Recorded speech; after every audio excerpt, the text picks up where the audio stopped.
Et bonsoir les amis, bonsoir et bienvenue dans ce nouveau live de Planétéo. Et je suis Théo, je vous accueille ce soir sur ma planète pour un nouveau live de lecture. Et oui, encore une fois ce soir, et si on lisait Chimère Héritage de Mirani, avec le chapitre 6 ce soir. Et écoutez, je ne sais pas bien comment découper la lecture, donc je ne sais pas si nous irons plus loin que le chapitre 6 ce soir. Je vais vous en parler dans quelques instants. Tout d'abord, nous allons faire une petite introduction, comme d'habitude, le temps de laisser aux gens qui sont intéressés par la lecture le temps d'arriver, tout simplement. Donc du coup, je vais vous parler de mes projets, comme d'habitude. Bonhomme, ma BD. Eh bien, je commence à me figurer assez bien, je pense, l'histoire dont je vous parlais la dernière fois que je dois dessiner, si je m'en tiens à mon calendrier, entre guillemets, à mon agenda, que je devrais dessiner demain soir. Ah ouais, déjà? Ah ouais, ah oui. Ah mince, le temps passe tellement vite. Donc du coup, voilà. J'avoue avoir un peu d'appréhension parce que j'ai très peur de ne pas savoir redessiner comme je l'entendrais, etc. Enfin bon, je vais essayer quand même de m'y mettre bien et je vais essayer de le faire quand même en temps et en heure, ça serait sympathique. Donc voilà, bonhomme, quoi qu'il en soit, j'espère vous le montrer la deuxième histoire de bonhomme dans très peu de temps. Concernant Mission Secrète, il n'y a pas de grande nouveauté, donc mon jeu de société, pour ceux qui ne le sauraient pas encore, que je suis en train de développer. Donc il n'y a pas de grande nouveauté, si ce n'est le fait que je suis en train d'en faire une variante. Alors, en fait, le jeu de société que je suis en train de développer est à la base sorti d'une partie de jeu de rôle que j'avais fait justement avec l'ami Mirani, entre autres. Puis, c'est devenu donc le jeu de société, et maintenant que le jeu de société commence à être bien développé, etc., et que je me remets en ce moment personnellement au jeu de rôle en privé, eh bien, je commence à trouver un jeu de rôle dans l'univers de Mission Secrète qui peut être bien sympathique. Donc, je suis en train de mettre ça au point et même si ça n'a pas grand chose à vous apporter à vous, ça me permet de m'imbiber de l'univers que je suis en train de créer énormément et de baigner dedans. Et du coup, j'ai de plus en plus d'idées qui germent de ci de là. Donc, je pense que c'est pour le mieux et que ça va peut-être même me débloquer quelque chose pour le jeu de société. Et en tout cas, ça débloque une chose à coup sûr, c'est que je suis en train de créer un background à ce jeu de société, puisque voilà, je construis tout un univers de jeu de rôle autour. Et le background était déjà en cours d'élaboration, tout simplement parce que à terme, je souhaiterais éventuellement écrire quelques nouvelles. Je pense pas des romans, mais je pense quelques nouvelles concernant cet univers. Donc un peu du contenu exclusif, du contenu bonus qui sera disponible avec le jeu de société, je l'espère. Voilou pour les news. Vous remarquerez aussi que j'ai peut-être une lumière différente de d'habitude et un peu chelou. Tout simplement parce que les aléas du direct, rien n'arrive comme il faut. Hein. À chaque fois, il y a des imprévus qui me donnent envie de tout casser. Et donc du coup, ce soir, encore une fois, un imprévu. L'une des lumières qui m'éclaire d'habitude, elle ne s'allume plus. Donc je dois en utiliser une autre, mais qui n'est pas placée exactement au même endroit. Ce qui fait que je pense qu'il y aura une petite baisse de luminosité pour ce live. C'est possible, c'est possible. En tout cas, ça va là. De ce que je vois sur le retour, c'est plutôt correct. C'est plutôt pas trop moche. Alors, je suis en train de me rendre compte, comme quoi, au moins c'est pas mal, ça me permet de m'en rendre compte. Mais bon, d'un côté, c'est un peu chiant parce que du coup, j'ai pas fait mon taf. Alors désolé, je vais me réasseoir bien. Hop. Mais je suis en train de me rendre compte qu'il y a très peu de viewers comparé à d'habitude.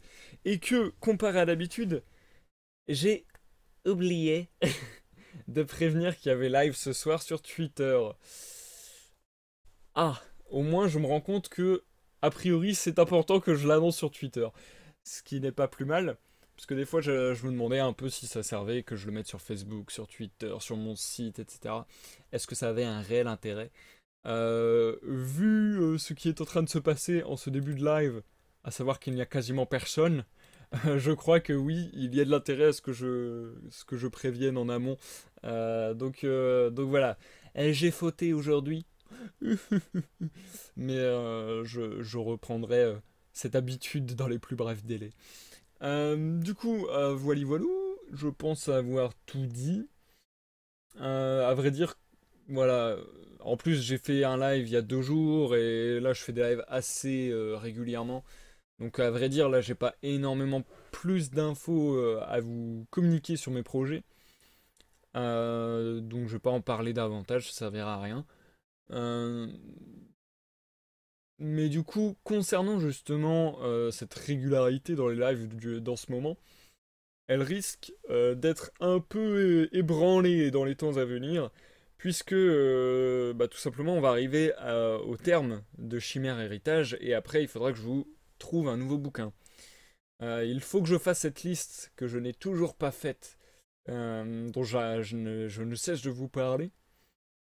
Il faudrait vraiment que je fasse cette liste où je répertorie toutes les idées que vous avez eues, de lectures que vous aimeriez que je fasse et que j'aimerais moi aussi faire. Euh, Mais le problème, c'est que de toute manière, il faut que je me procure les bouquins. Et déjà, en termes financiers, c'est un coût. Et aussi en termes de temps, il faut que je trouve le temps d'aller dans une librairie, tout ça, tout ça. Et qu'il soit disponible bien sûr. Sinon je pourrais les commander éventuellement sur internet, mais ça serait certainement encore plus long avant qu'il y ait des lives, le temps que je reçoive le bouquin, etc. etc. Donc voilà, donc c'est un peu la problématique qui m'occupe ces temps-ci, et c'est pourquoi je pense qu'après la lecture de Chimère Héritage de Mirani, on aura une petite pause dans les lives, peut-être d'une semaine, peut-être de 2, je ne suis pas encore très sûr. En tout cas, je vais tout faire pour que cette pause dure le moins longtemps possible. Je vais essayer d'aller à la librairie dès la semaine prochaine. Et voilà, ça devrait faire le taf. Et du coup, bienvenue, bonsoir Industrias, bienvenue. Et du coup, voilà, tout à fait. Industrias qui nous dit c'est quoi ce live surprise là? Et bien justement, Industrias, je parlais du fait que j'avais oublié de prévenir sur Twitter. J'ai prévenu sur Facebook, j'ai prévenu sur mon site internet plus tôt dans la journée, mais j'ai oublié de prévenir sur Twitter, du coup je viens seulement de l'annoncer en même temps que je l'ai lancé en fait. Désolé, désolé. Au moins maintenant je vois que ça sert à quelque chose a priori, puisque il y a moins de monde que d'habitude. Donc je ne ferai plus cette erreur. J'essaierai de m'en rappeler. Et du coup, Chassoad qui nous rejoint également. Bonsoir et bienvenue, Chassoad. Ah, ça y est, ça y est. J'ai eu peur là, je vous avoue, j'ai eu peur d'être tout seul pour ce live. Ça m'est déjà arrivé une fois et c'était pas du tout agréable. Donc voilà, là déjà rien que 2 personnes, c'est déjà largement assez pour faire mon bonheur et me sentir moins seul. Donc parfait. Donc voilà, pour les lives prochains, comme je le disais, il risque d'y avoir une petite pause, il risque d'y en avoir un petit peu moins.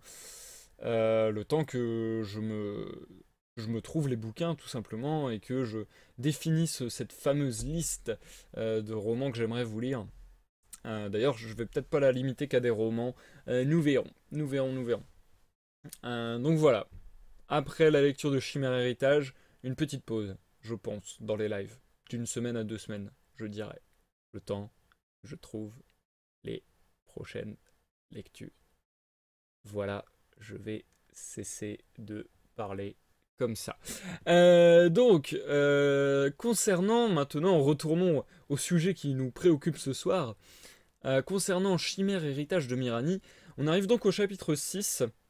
Il nous reste le chapitre 6, 7 et 8. Sauf que j'ai été zioté un petit peu, vu que c'est un roman informatisé, je vous l'ai déjà dit, j'ai un peu plus de mal à évaluer combien de temps on va mettre à le lire, etc., etc. Mais on a vu lors des derniers lives que malgré tout, je mettais assez de temps pour lire ne serait-ce qu'un chapitre. Et ça va être d'autant plus le cas que les chapitres qui arrivent, donc le 6, 7 et 8, sont beaucoup plus longs. Du coup, de ce fait, j'arrive à un problème qui était que je voulais finir la lecture en 2 lives. Donc je voulais faire le chapitre, enfin je voulais faire un live ce soir et un live lundi en fait. Le problème c'est que si je vous lis un chapitre aujourd'hui, la prochaine fois je vous lis 2 chapitres, donc ça va faire un live très court aujourd'hui et un live très long lundi. Si je coupe en plein milieu du chapitre 7, ça fait pas terrible parce que va falloir retrouver les morceaux avec le live suivant, enfin voilà. Donc du coup, je suis un peu perdu sur ce que je devrais faire, sur quelle technique adopter. Je ne sais pas si on fait un chapitre, enfin si on fait un live ce soir avec chapitre 6-7 qui sera un peu plus long, si on fait 6 moitié 7 et puis l'autre moitié la prochaine fois. Si on fait même 3 lives, ça m'embête un peu, je vous avoue, parce que ça risque de faire des lives très courts, mais en même temps, les chapitres sont tellement longs que je me dis que ça pourrait faire 3 petits lives comme ça, enfin voilà, je sais pas. Je sais pas, donc écoutez, si vous avez des préférences, n'hésitez pas à me le dire. Les possibilités sont un gros live aujourd'hui, un petit live la prochaine fois, ou un petit live aujourd'hui, un gros live la prochaine fois, ou on coupe en plein milieu d'un chapitre ce soir et on finit le chapitre la prochaine fois, ou on fait 3 lives pour chaque chapitre, en gros un live.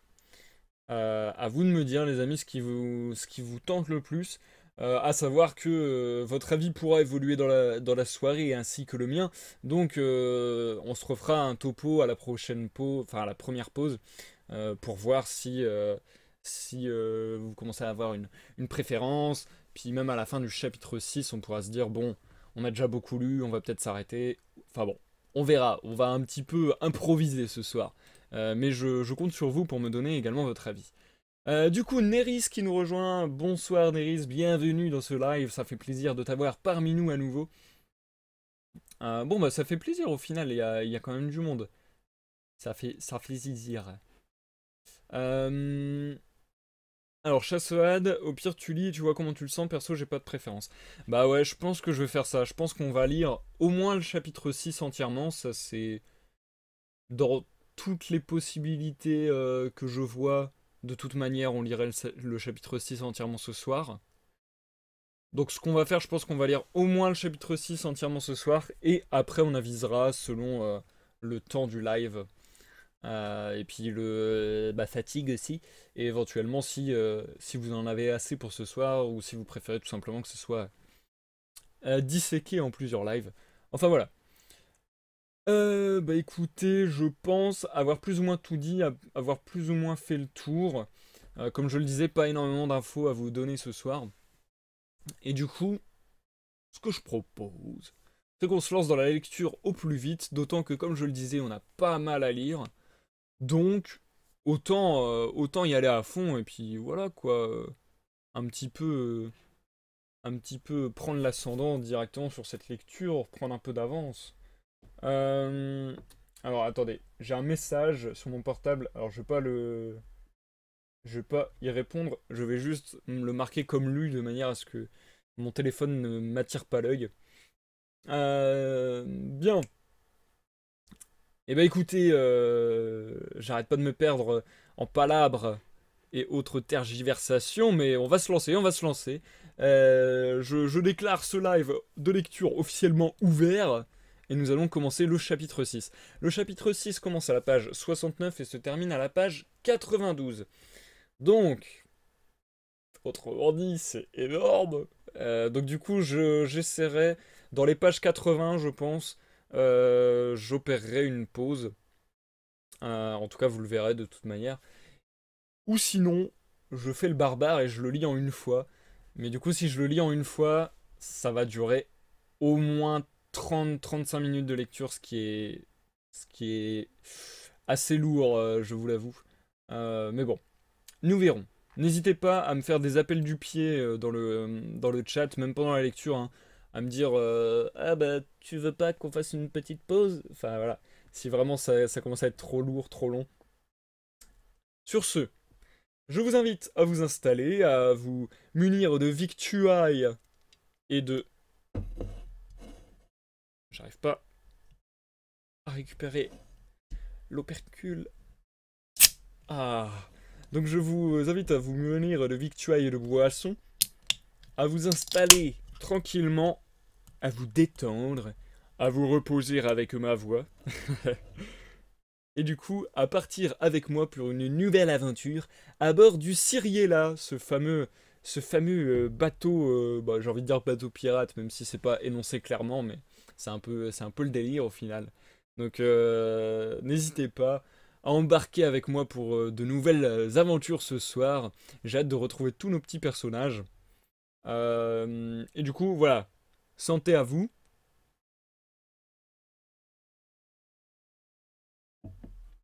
Ah, ça fait du bien un coca frais là. C'est excellent, c'est excellent. Euh, hum, hum. Allez les amis, on est parti cette fois-ci, c'est la bonne. Du coup, Chassoad, Neris, Industrias, je vous souhaite une bonne écoute. Bonne écoute à ceux qui sont dans l'ombre également. Et enfin, bonne écoute à ceux qui nous regardent en rediffusion sur YouTube. Je vous reprends à la pause pour vous répondre dans le chat. À tout à l'heure. Chapitre 6. Le Cyriella fendait les eaux direction nord-ouest, sans relâche. Joseph avait ordonné à l'équipage d'accoster vers un village portuaire pour ravitailler l'ensemble du navire. Plusieurs mois s'étaient écoulés depuis, et les provisions commençaient à s'épuiser, sans qu'une seule nouvelle côte ne pointe à l'horizon. Debout sur le pont, le capitaine songeait à ce qu'il avait trouvé au bout de cette nouvelle aventure. Le scintillement du fermoir de la déesse pointait encore et toujours dans cette même direction. S'étaient-ils tous mépris quant à l'utilité de cet objet? Il s'était mis à neiger depuis quelques heures, et il n'était plus rare de croiser de grands pans de glace qui dérivaient sur la mer. Cyril redoublait d'attention pour éviter tout éventuel impact. Julie, ne pouvant se permettre de maintenir un sortilège sur l'ensemble de l'équipage en permanence, tous avaient revêtu des vêtements plus chauds. La quantité de trésors, d'équipements et de secrets que renfermait le Cyriella ne cessait d'émerveiller Finn. L'envie lui prenait souvent d'aller fouiller dans les recoins du navire, mais il était bien trop occupé par la magie que lui enseignait la fille du capitaine. Il avait fait des progrès conséquents et maîtrisait une petite panoplie de sorts plus ou moins utiles. Depuis quelques séances, lui et Julie travaillaient sur la réalisation de sortilèges à plusieurs. Le principe, bien que simple à comprendre, demandait beaucoup d'efforts et de concentration. Dans un premier temps, Julie commençait l'incantation d'un sort, puis Finn devait le percevoir et venir l'épauler, le soutenir, mélanger sa magie avec la sienne, afin d'amplifier son effet bien au-delà de ce que pouvait réaliser un magicien seul. Les deux amis s'entraînaient avec la lévitation. Ils plaçaient des dizaines de livres et d'objets au sol et devaient les maintenir en l'air le plus longtemps possible. Pour le second du navire, c'était éprouvant. Julie avait une façon tellement naturelle et puissante d'utiliser la magie qu'il était difficile pour lui de se maintenir à niveau pendant une durée prolongée. Il gagnait en aisance au fil des jours, mais il n'arrivait pas à la cheville de la magicienne. Leurs séances étaient souvent interrompues par Tic ou Talinsei en fonction des jours, quand le soleil se couchait. Joseph insistait pour que l'équipage passe ses soirées ensemble. Tous se réunissaient dans la cabine du capitaine pour dîner, discuter, faire le point et partager ensemble. Zach avait pleinement repris ses forces et était tout à fait remis, bien que la marque de la morsure sur son corps semblait permanente. Il n'avait cessé de remercier les autres membres de l'équipage. Les dernières péripéties du Cyriella et les mois qui s'écoulaient rapprochèrent tout le monde. C'était durant une de ces soirées que Julie remarqua l'intensification du rayonnement de la relique qui leur dictait leur chemin. Ils devaient sans doute s'approcher de leur destination. La journée qui suivit confirma leur impression, puisqu'une immense terre gelée se profila au large. Joseph l'observa plusieurs minutes avec sa longue vue. À cette allure, nous y arriverons dans l'après-midi. Je veux que tous ceux qui ont l'intention de mettre pied à terre se préparent. Nous n'avons aucune idée du temps que nous allons passer loin du navire. Prenez donc le nécessaire. Il fut convenu que Zach, Tic, Ciri, Finn, Julie et Joseph allaient prendre part à l'expédition. À cette distance de toute terre connue, le capitaine ne jugea pas nécessaire de laisser plus de personnes à bord du Cyriella pour le garder. Talinsei, qui commençait à parler quelques mots de la langue commune qu'utilisait le reste de l'équipage, Peter et Kalmar seraient donc les seuls à rester à bord. L'Ouméenne se révéla incroyablement utile.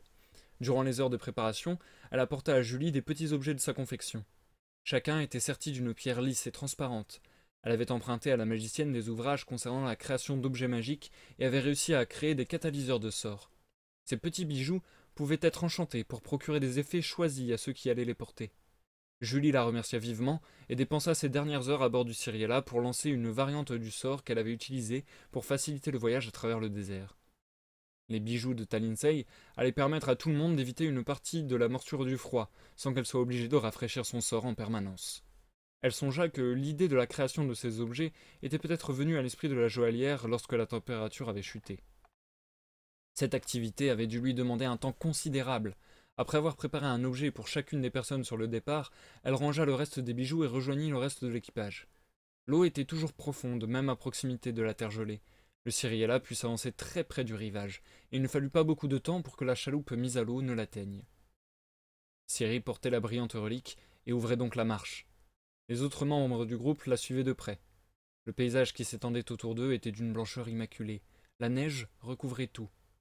La seconde dut ralentir le rythme de la marche de peur de ce que la neige pouvait cacher.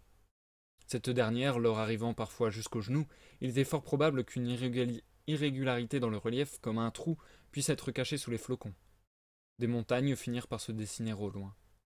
Dès lors, des collines apparurent dans les alentours, de plus en plus grandes. Tic aperçut l'entrée d'une grotte, au pied de l'une d'elles. Tout le monde s'y dirigea, et bien que l'endroit n'était que peu profond, il fut décidé que chacun allait s'y installer pour la nuit. N'ayant croisé aucun arbre durant la journée, Finn alluma un feu grâce à la magie. Une petite flamme se mit à briller à quelques centimètres du sol. Après quelques instants, elle grossit et devint une véritable boule de feu qui réchauffa les alentours. Joseph sortit une casserole de son pactage et mit de la neige à l'intérieur pour la faire fondre à l'aide de la chaleur du feu de camp magique. Une espèce de soupe fut improvisée avec les provisions. La nuit tomba, et dans l'obscurité grandissante, la relique apparaissait comme un phare. Il était indéniable que l'intensité de la lumière avait redoublé. Ciri recouvrit l'objet dans du tissu pour que tous puissent dormir convenablement. Une garde fut de même instaurée pour la sécurité du groupe. Lors de son tour, Finn observa le ciel. Aucun nuage ne venait le couvrir. Un immense ruban vert émeraude scintillait, apportant un magnifique contraste au bleu nuit qui lui servait de toile de fond. Le jeune homme avait déjà lu quelques textes à propos des aurores boréales, de la même manière qu'il en avait vu des représentations, mais jamais il n'avait imaginé que la chose puisse être si belle. Il vérifia rapidement que le sortilège de feu dont il était responsable continuait de fonctionner. Il s'emmitoufla dans la fourrure qui le recouvrait et profita du spectacle qui s'offrait à lui. La neige craquela à côté de lui. Julie se leva et vint s'asseoir à ses côtés. « Ce n'est pas encore ton tour. Tu devrais te reposer, il te reste quelques heures, lui dit Finn. Je n'arrive pas à trouver le sommeil. La jeune femme leva la tête à son tour. Finn reprit. C'est magnifique. Le monde m'émerveillera toujours. Même au milieu d'un endroit aussi inhospitalier que celui-ci, la nature s'arrange toujours pour y glisser ses trésors. Le second sourit. Julie lui avait ôté les mots de la bouche. Cette dernière porta ses mains près de son visage et souffla pour se réchauffer. Finn lui tendit une partie de sa fourrure. La magicienne vint se tenir contre lui et posa sa tête contre son épaule. Les deux amis passèrent le reste de la nuit à observer le ciel. Un long hurlement de bête, porté par le vent, vint réveiller le groupe au petit matin. Finn pensa d'abord à un loup, mais il abandonna vite l'idée quand le cri retentit de nouveau. Il était bien trop grave, et le son s'interrompait parfois pour laisser place à des râles étranges. Quoi qu'il en soit, ce qui produisait ce bruit devait encore être à une bonne distance de l'équipage. Tout le monde se leva, et l'expédition reprit son cours dans l'heure. Le relief devint de plus en plus montagneux, si bien que Julie redouta d'avoir de nouveau affaire à de l'escalade. Le groupe arriva jusqu'au pied d'un immense amas de glace, bien trop raide pour être gravi. L'entrée d'un tunnel creusé à l'intérieur de l'amas s'ouvrait devant eux. Haut de plafond et assez large, Ciri et Joseph y pénétrèrent en premier. La relique indiquait toujours au groupe qu'il fallait avancer tout droit, et contourner ces montagnes de glace aurait sûrement multiplié la durée du voyage. Finn prit quelques secondes et attarda son regard sur les parois du tunnel. Il passa sa main sur la surface rugueuse. Il aurait parié que l'endroit avait été créé artificiellement. Il fallut moins d'une heure pour que tout le monde arrive à la sortie. De grandes plaines enneigées s'étendaient de nouveau sur des kilomètres. Au loin s'élevait une chaîne de montagnes blanches bien plus haute que celle qui se trouvait dans le dos de l'équipage. La chute de neige avait redoublé d'intensité durant leur escapade sous la glace. Il devint rapidement difficile de voir au loin. La chose ne se révéla pas comme un problème, puisqu'il suffisait de suivre aveuglément la lueur de la relique. Le capitaine espérait juste qu'elle ne les mène pas droit à leur mort. Les bijoux enchantés de Talinsei étaient efficaces, mais quand la température chutait trop, le froid se faisait tout de même ressentir, comme lors de la nuit précédente. Allumer un feu ici n'était pas envisageable. Bien que pénible, le voyage se prolongea ainsi jusqu'à ce que le groupe arrive au pied d'une des montagnes qu'ils avaient aperçues durant la journée. L'obscurité grandissait et la lumière qui émanait du fermoir de la déesse s'intensifia encore. On doit toucher au but, dit calmement Ciri. Continuons jusqu'au pied de la montagne. On y passera la nuit, répondit Joseph. La paroi qui s'éleva devant eux piqua la curiosité du groupe.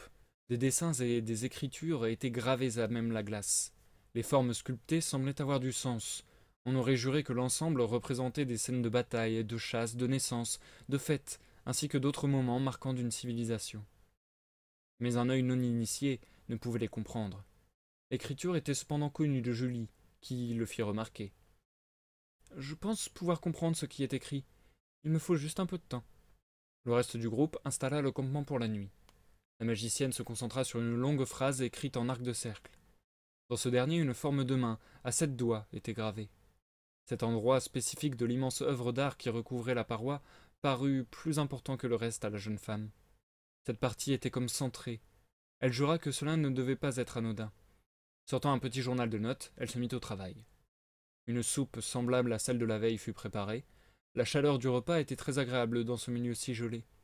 Joseph et Tic parlaient d'une de leurs vieilles aventures dans un endroit à peu près semblable. Zach, Ciri et Finn les écoutaient avec attention.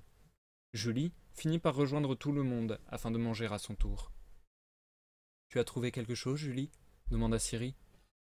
Pas vraiment, non. Enfin, si, j'ai traduit le bout de phrase qui m'intéressait. Eh bien, c'est quelque chose, ça, dit Joseph. Qu'est-ce que ça raconte alors? La magicienne but un peu de soupe et prit de nouveau la parole. Eh bien, ça dit littéralement « Détenteurs de la magie, passez, mais soyez avertis. Calme, patience et sagesse vous seront requis. » Plus ou moins. Je pense que quiconque sachant faire usage de magie peut rentrer je ne sais où. J'ai déjà lu des choses à propos d'endroits comme celui-ci. Cela fonctionne comme des portails. Certaines civilisations s'en servaient pour cacher et protéger ce qu'elles jugeaient nécessaire. Pour ce qui est d'entrer, cela doit avoir un lien avec l'étrange main dessinée.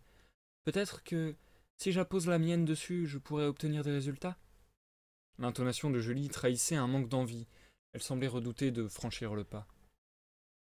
Et tu as essayé? La question de Zach resta un instant sans réponse. Pour une raison encore floue, Julie aurait voulu que Joseph et Tic poursuivent leur récit et que le groupe l'oublie un moment. Ce qui n'était pas du tout le cas, puisque tous les regards convergeaient vers elle. Non, je n'ai pas essayé. Si ça fonctionne et que ça m'envoie quelque part, je serai seule.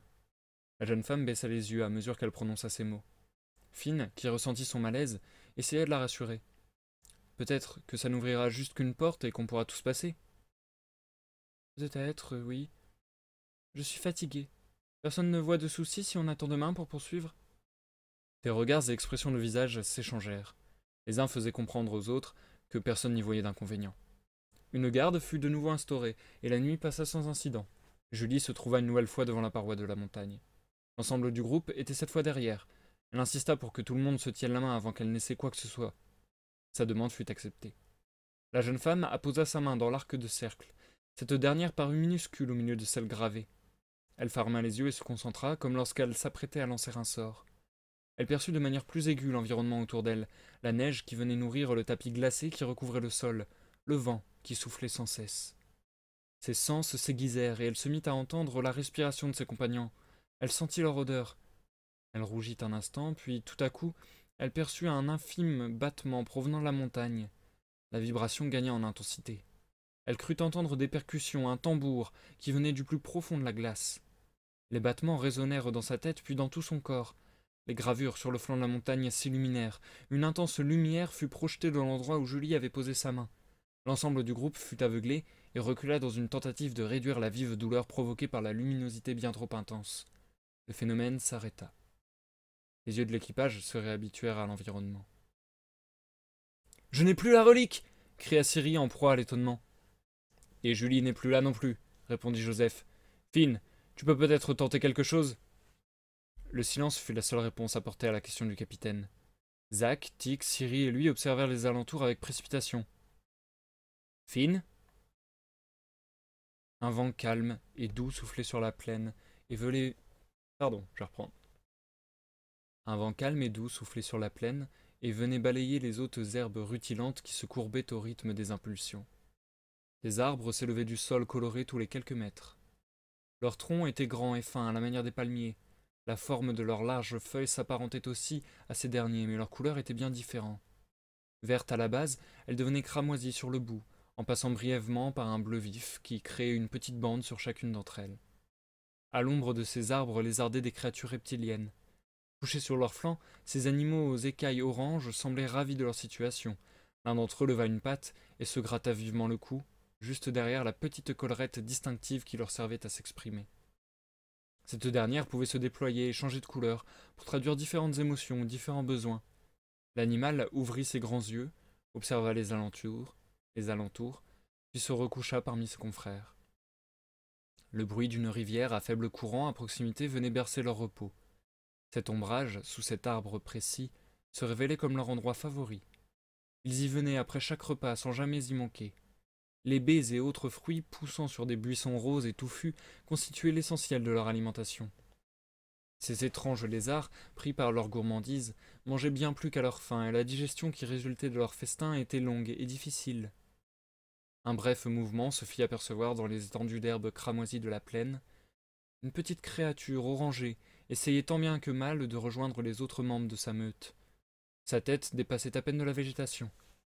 Elle aperçut l'arbre qui offrait l'ombrage familier et se mit à courir en sa direction. Plus que quelques mètres. Un immense flash lumineux explosa dans l'air, accompagné d'un terrible bruit aigu. Les lézards hurlèrent, crêtes déployées, et s'enfuirent aussi loin que possible. Le petit animal, apeuré, tenta d'enfouir sa tête dans le sol, mais le singulier événement disparut aussi vite qu'il avait apparu. Après un coup d'œil à droite, puis à gauche, la créature reptilienne, anxieuse, s'avança vers l'arbre. Ses compères n'y étaient plus. Une étrange silhouette gisait au sol, à l'endroit même où sa meute se reposait quelques minutes auparavant. La curiosité l'emporta sur la crainte, et l'animal gambada autour de sa trouvaille. Il n'avait jamais rien vu de tel. Peut-être était-ce de la nourriture. Il trouva un bout qui lui parut appétissant, et y mordit, avec énergie. Aïe! L'étrange petit lézard fila à toute allure se cacher derrière le premier rocher venu. La silhouette, en dessous de l'arbre, se redressa et s'assit avec peine. Finn se tint la tête avec les mains et gémit de douleur. Il n'avait aucune idée de ce qui venait de se produire. Il tenta de se rappeler tant bien que mal. Julie était sur le point d'essayer quelque chose avec les gravures de la montagne. Oui, c'était bien cela. De toute évidence, elle avait réussi à déclencher un piège ou un système de défense. Le jeune homme oublia brièvement la douleur qui tambourinait sa boîte crânienne pour celle qu'il ressentait dans sa main. Des marques de dents s'étalaient sur sa paume. Il saignait légèrement. Il tenta de lancer un simple sort de soin. Son échec amplifia sa douleur, et il tomba sur le dos. Ramené dans sa position d'origine, il observa le ciel, qui n'en était pas un. Au-dessus de lui, à des dizaines de mètres, se trouvait une grande plaine dominée par le rouge. Des arbres s'en élevaient, et leurs cimes pointaient dans sa direction. Il crut rêver. Rassemblant ses forces, il porta son regard sur ses alentours, qui étaient semblables à ce qu'il voyait au-dessus de lui. Ébahi, il en oublia sa faiblesse et se leva pour regarder à l'horizon. Il tourna sur lui-même. Au loin, le paysage se courbait, se tordait et grimpait pour se retourner complètement et continuer au-dessus de lui. C'était comme se trouver à l'intérieur d'une sphère. Il n'avait aucune idée de l'identité de cet endroit. Une goutte de sueur perla sur son front. Finn laissa tomber la fourrure qu'il portait et découvrit avec plaisir et soulagement que la température ambiante était extrêmement agréable. Un faible rugissement retint son attention. À une distance raisonnable de lui, derrière un rocher, une petite créature l'observait. Le jeune homme sourit et fouilla ses alentours. Il cueillit d'un buisson ce qui semblait être un fruit et le tendit vers l'animal. Bien qu'hésitant dans les premiers instants, ce dernier finit par avancer doucement. Puis, gagnant en confiance, il courut pour gober le fruit, poussa un petit cri de plaisir et ne quitta plus des yeux Finn. Si seulement tu pouvais parler et me dire où je suis. De nouveau, une explosion lumineuse retentit dans la plaine. L'animal, effrayé, se mit à courir dans toutes les directions. Le jeune homme réalisa qu'elle n'était pas survenue très loin de l'endroit où il se trouvait. Il rassembla ses forces et se hâta d'avancer dans cette direction. Au bout de quelques mètres, il arriva près d'une rivière. Le courant ne lui sembla pas dangereux et l'eau était parfaitement transparente. Au fond, sur le lit, son regard fut happé par de petites pierres brillantes. Leur lueur lui rappela celle de la relique, bien qu'elle n'avait sans doute aucune connexion avec cette découverte. Ayant un instant oublié la raison de son déplacement, Finn reprit ses esprits et regarda par-delà le cours d'eau. Il aurait juré que la détonation venait de par là. Il plissa les yeux et distingua un corps au milieu des hautes herbes rouges. Julie! Essaie encore d'y apposer ta main, et concentre-toi, je ne sais pas, ça peut peut-être fonctionner. Ciri soupira, mais suivit tout de même les recommandations de Zach. Rien. Il était impossible pour le groupe de reproduire ce qu'il s'était passé lorsque la fille du capitaine avait posé sa main sur la paroi de la montagne. Joseph se grattait la barbe en fixant les inscriptions. Détenteur de la magie passée. Je ne pense pas qu'on puisse y faire quoi que ce soit. Julie et Finn sont tous deux capables de lancer des sorts, et cela doit être pour cette raison qu'ils sont les seuls à... Eh bien, à avoir fait ce qu'ils ont fait. J'espère qu'ils sont sains et saufs. Je suis d'accord. Cela ne nous avance à rien de nous acharner sur ce mur. Aucun de nous n'est capable de traduire ne serait-ce qu'un mot gravé ici. Je n'ai aucune idée de ce que nous devons faire maintenant. Capitaine. Joseph aurait voulu apporter une réponse concrète à sa seconde, mais il était aussi perdu qu'elle. Ils finirent par décider d'attendre autant que possible. Peut-être que leurs amis allaient finir par réapparaître de la même façon qu'ils avaient disparu.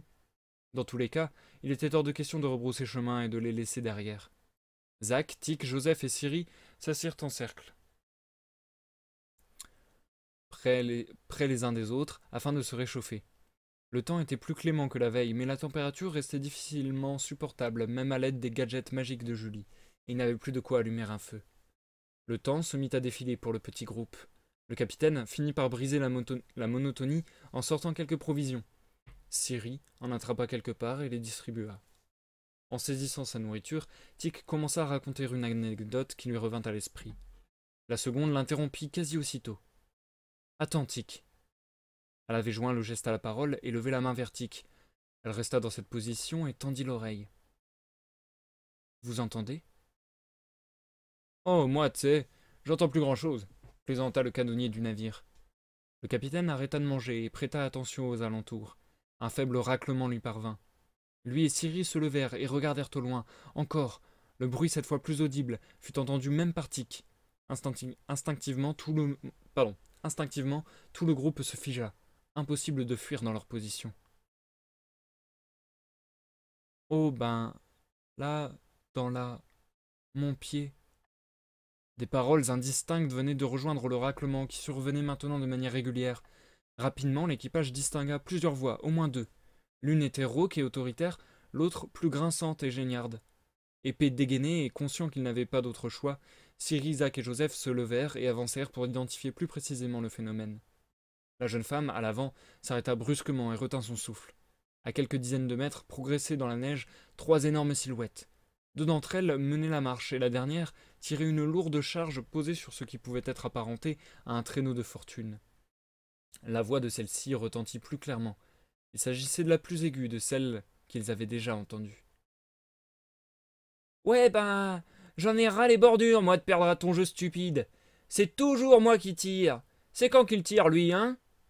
Tu perds parce que c'est toi qui es stupide, gros flac. Maman le disait toujours, gros flac et stupide, qu'elle disait, répondit une nouvelle voix un peu benette.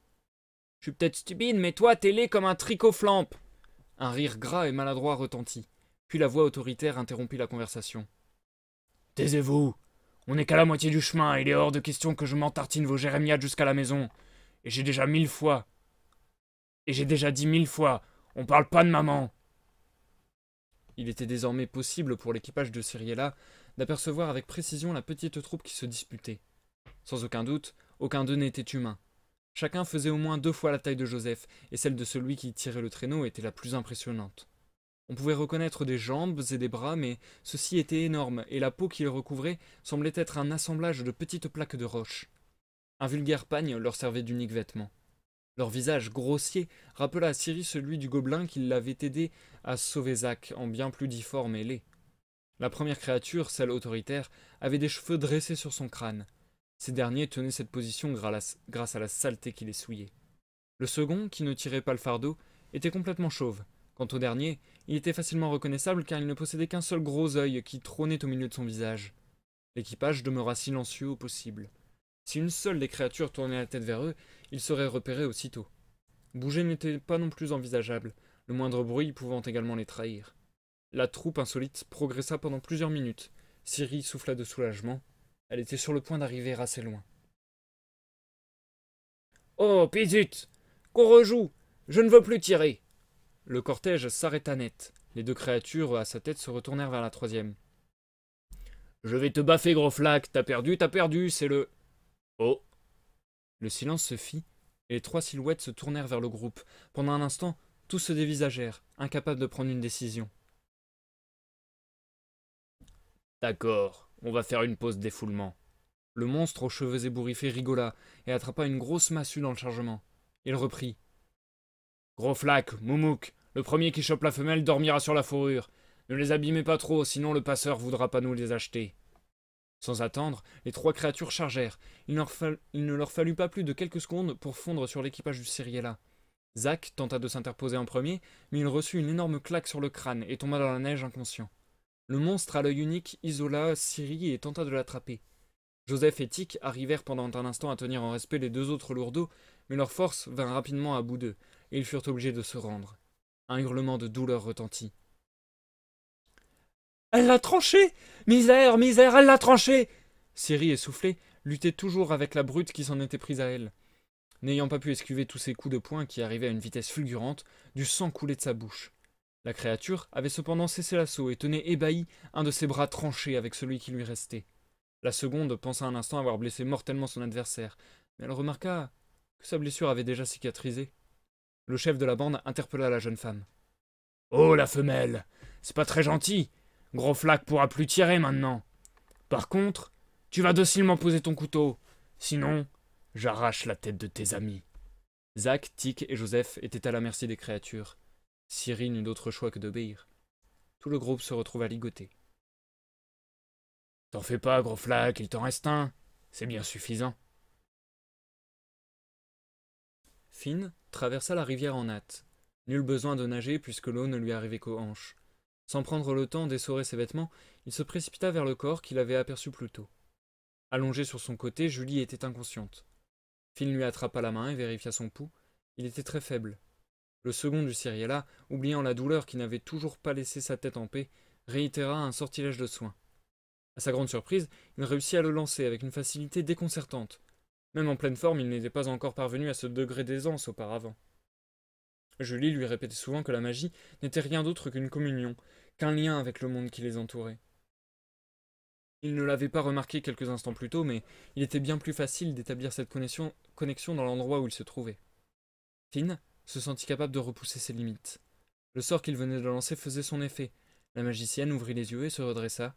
Elle souffrait de toute évidence des mêmes maux que son ami. « Finn, où sommes-nous ?»« Je ne sais pas. Quoi que tu aies fait avec les inscriptions sur la paroi de la montagne, cela nous a sûrement amenés ici. L'endroit est superbe, mais insolite. Tu peux te lever ?» Julie hocha la tête et Finn l'aida à se mettre debout. Ce dernier aperçut le fermoir de la déesse non loin. Il avait été également emporté. Il alla saisir la relique et revint vers Julie. « On dirait qu'elle continue de briller même ici. Au moins, cela nous donne une direction à suivre. Peut-être que Ciri et les autres sont aussi quelque part ici. » Sans tarder, les amis se mirent en route. Finn continua de porter la relique, qui lui indiquait de traverser une nouvelle fois la rivière dans le sens inverse. Julie fut fascinée par la flore alentour. Elle ressentit à son tour l'étrange facilité avec laquelle elle se sentait prête à utiliser la magie. Son esprit vagabondait dans ses connaissances pour essayer de mieux comprendre ce qu'il se passait quand son regard se fixa sur les pierres lumineuses du fond de la rivière. Elle les trouva splendides. Ces dernières la firent songer au talent de son amie Talinsei. Au risque de se mouiller un peu plus, elle se baissa pour en attraper quelques-unes. De retour sur le Cyriella, elle leur trouverait sans doute une utilisation. Leur marche fut très plaisante. L'environnement était une vraie peinture fantasque. Les couleurs à la fois rafraîchissantes et vives contrastaient avec tout ce qu'ils avaient pu connaître. Ils recroisèrent de nouveau les créatures reptiliennes qui restaient méfiantes à leur rencontre. Alors que Julie et Finn arrivaient dans un endroit particulièrement dégagé, un bruit lourd et distordu envahit tout l'espace. Une ombre se mit à recouvrir les herbes devant eux. Par réflexe, la jeune femme attrapa le bras de son ami pour qu'il s'abaisse et soit caché par la hauteur de la végétation. Ce dernier indiqua à Julie de lever la tête. Une immense masse traversait les airs paisiblement. La créature s'apparentait à une baleine, avec une taille plus modeste. Sa tête se terminait cependant par une trompe, et rien dans son anatomie ne suggérait comment l'animal parvenait à voler. Ne voulant pas prendre de risques, Julie et Finn attendirent la fin du passage de ce nouvel arrivant pour bouger. Le jeune homme consulta de nouveau la relique. La lumière pointait toujours devant eux, mais aussi au-dessus d'eux. En regardant attentivement, il aperçut une immense construction sur le versant supérieur de cet endroit atypique. Cela avait tout l'air d'un château, d'une architecture inconnue, mais Finn reconnut ce qui semblait être des tours, ainsi qu'un donjon. Julie le remarqua à son tour. J'ai l'impression que si nous continuons toujours tout droit, nous allons finir par arriver sur ce plafond. Cela va sûrement prendre un bout de temps par contre. Quelques heures s'écoulèrent et leur progression fut de nouveau suspendue. Un ravin fendait la terre en deux à leurs pieds. Les parois en étaient trop abruptes pour envisager l'escalade. La magicienne prit la parole. Eh bien, il semblerait que notre trajet... Pardon. Eh bien, il semblerait que notre trajet vient encore de se rallonger, dit-elle sur le ton de la plaisanterie. Pour seule réponse, l'estomac de Finn gargouilla violemment. Julie éclata de rire. Désolé, c'est que je ne transportais pas les provisions du Cyrilla. Je n'ai rien sur moi à manger depuis que nous sommes ici, dit le jeune homme. Gros bêta, il y a des fruits partout. Ils sont bizarres, comme tout ce qui se trouve ici, mais ils sont très bons, regarde. La magicienne s'approcha d'un buisson rose et cueillit quelques fruits. Elle n'avait pas attendu Finn pour en goûter sur la route. Ce dernier remarqua qu'il s'agissait du même aliment qu'il avait donné à l'animal aux écailles oranges. Tous deux s'assirent sur le tronc d'un grand arbre abattu et se mirent à manger. Bien qu'inconnu, le fruit était sucré et juteux, ce qui fit du bien à Finn. Je suis heureuse que tu sois ici avec moi, Finn. C'est gentil. Je n'aime pas me retrouver seule, moi non plus. Tu ne comprends pas. C'est une véritable angoisse chez moi, expliqua Julie. Quand je n'ai plus personne, je panique et je fais absolument n'importe quoi. Finn fut étonné de la confidence. Julie avait tout de ce qu'on pouvait appeler un rat de bibliothèque. Elle reprit la parole. Tu sais, ta présence m'a fait le plus grand bien au sein du Cyriella. Mon père est toujours présent quand j'en ai besoin, mais avoir quelqu'un qui s'investit avec soi dans ce qui nous fait vibrer, ce qui nous tient vraiment à cœur, ça n'a pas de prix. Finn voulut trouver les mots justes pour la remercier également, mais il n'en eut pas le temps. Enfin, assez parlé de mes soucis. Finalement, je crois qu'on n'aura pas besoin de prolonger notre marche. Ah, tu as une idée? Oui, on est assis dessus. Julie sourit et désigna l'arbre. Il va nous servir de pont. C'est pas très pratique, certes, mais ça peut se révéler efficace. Prêt à lancer un sort de lévitation à nouveau? Bien sûr. Finn et Julie se mirent en place. La jeune femme ferma les yeux et se concentra pour lancer l'incantation. Le vent se leva et tourbillonna autour d'elle, soulevant ses boucles rousses. Un craquement se fit entendre et l'arbre se mit à planer. Julie ouvrit les yeux et le vent redoubla d'intensité. Le tronc bougea jusqu'à ce qu'il se cale parfaitement entre les deux rives. Les cheveux de la magicienne retombèrent et elle sauta de joie. Ha, on est génial! Elle se dirigea vers le pont qu'elle venait de fabriquer. Finn bouche bée avait observé son ami durant tout le sortilège. Il n'avait absolument rien fait. Les pouvoirs de Julie dans cet endroit étaient spectaculaires, mais ce n'était pas ce qui l'avait marqué le plus. Au milieu de cette faune exotique, alors qu'elle se concentrait pour terminer son travail, Finn n'avait pas pu quitter son visage du regard. Au milieu de cette magie qu'elle lui faisait découvrir depuis plusieurs mois maintenant, il avait remarqué, alors que les battements de son cœur s'accéléraient, l'incroyable beauté de la femme qui se tenait devant lui. « Finn, tu peux venir, c'est stable. » Tous étaient attachés par d'épaisses cordes qui brûlaient leur peau au moindre mouvement. Joseph tentait d'attraper un couteau que Ciri avait aperçu au milieu du chargement sur lequel ils étaient traînés. La grosse créature chauve, Moumouk, tirait maintenant le traîneau. Devant lui se trouvait le chef, aux cheveux hérissés, ainsi que Gros Flag, qui jouait avec son bras coupé. « Je suis encore mieux qu'avant, je peux mettre des tartes 2 fois plus loin !» Moumouk grogna. « Pinflip, par pitié, fais-le taire !»« C'est bon, on est arrivé. Gros Flac, la perte de ton bras n'est pas une excuse pour éviter le déchargement de nos affaires. » Les 3 monstres avaient tiré l'équipage du Cyrilla jusqu'à l'entrée d'une grotte. Le soleil était en train de se coucher. Pinflip saisit de grosses branches de bois depuis le chariot et les disposa pour allumer un feu en frottant 2 grosses pierres avec violence. Moumouk s'approcha du groupe de prisonniers.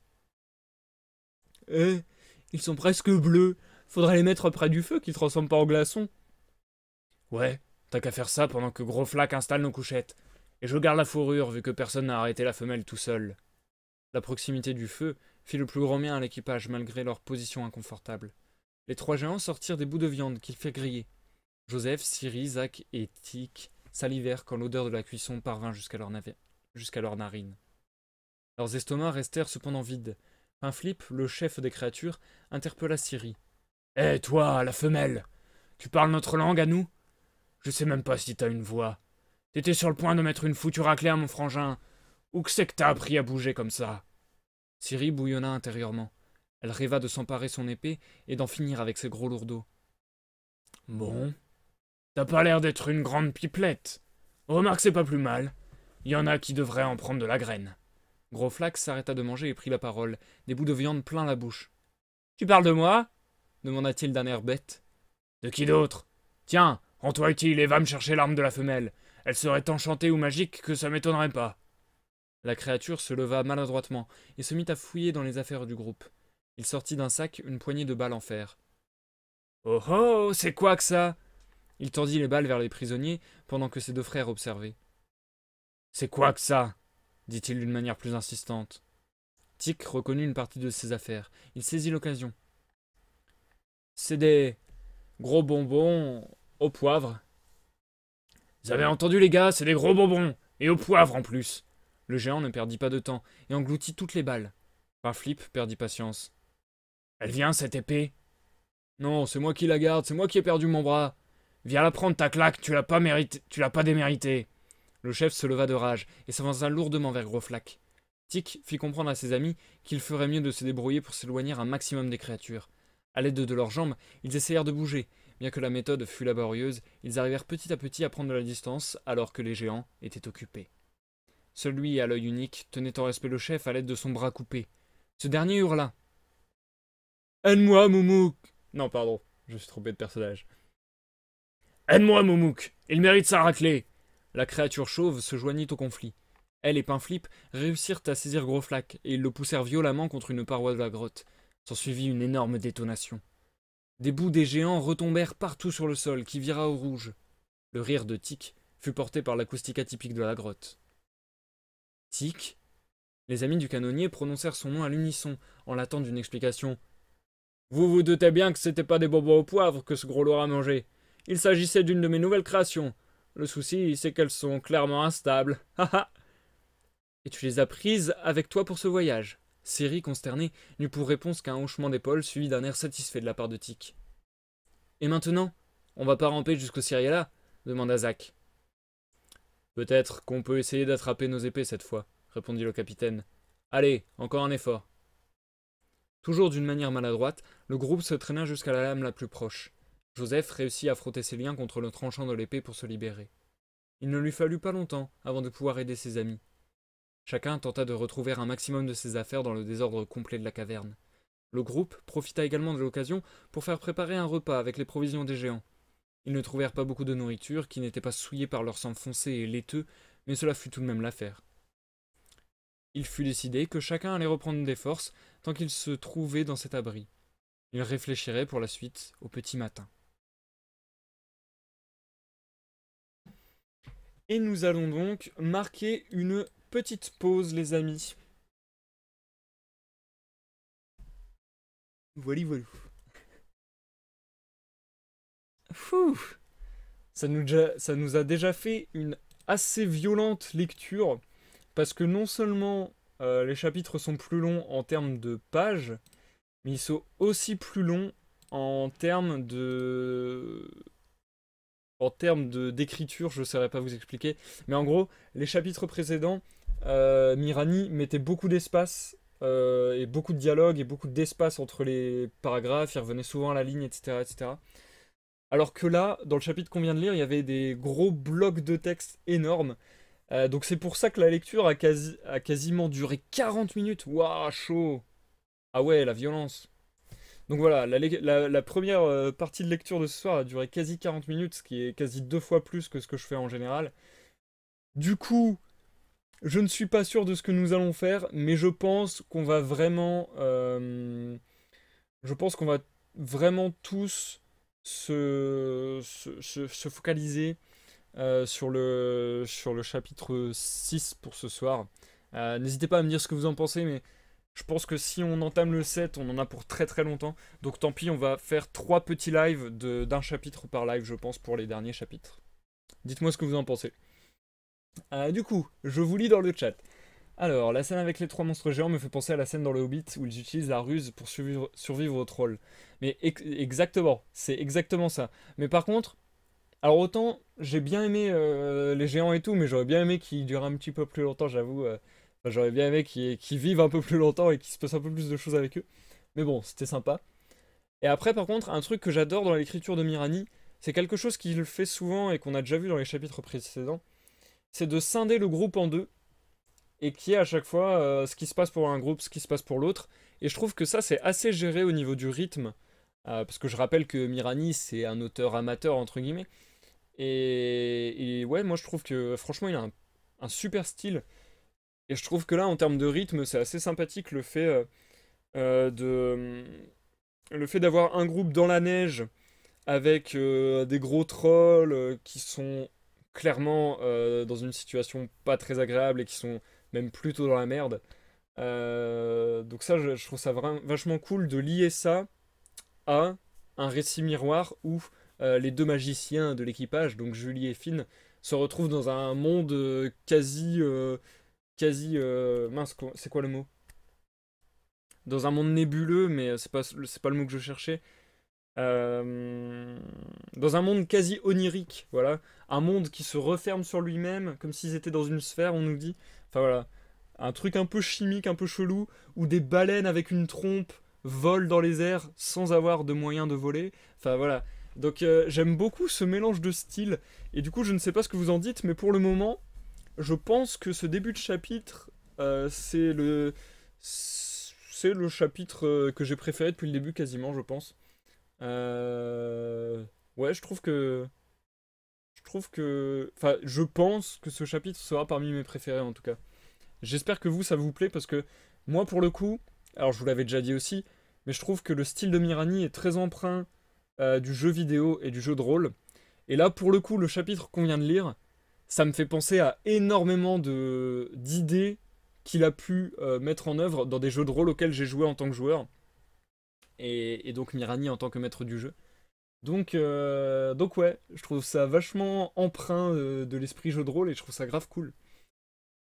Du coup, je continue de vous lire.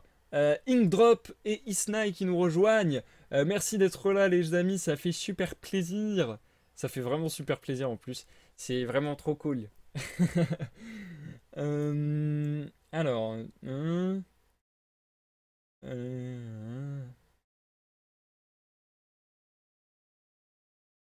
Alors, Inkdrop, tu dis, elle est v'là bien cette histoire, c'est ça? Tu as déjà regardé les lives précédents, enfin les rediffusions des deux lives précédents sur ce roman? Et du coup, Isnai, toi, comment vas-tu, mon ami?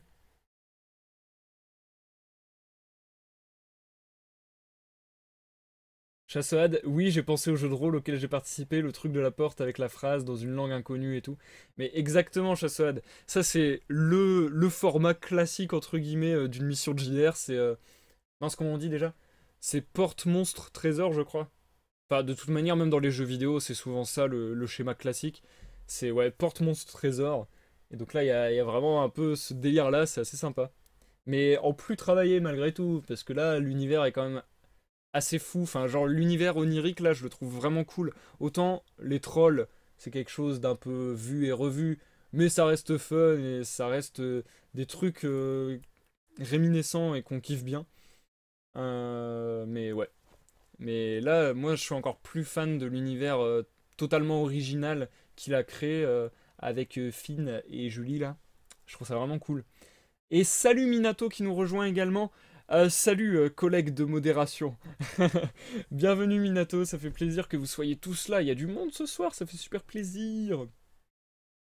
Euh, Oh, on applaudit Isnai pour son pain du feu de Dieu. Bravo Isnai.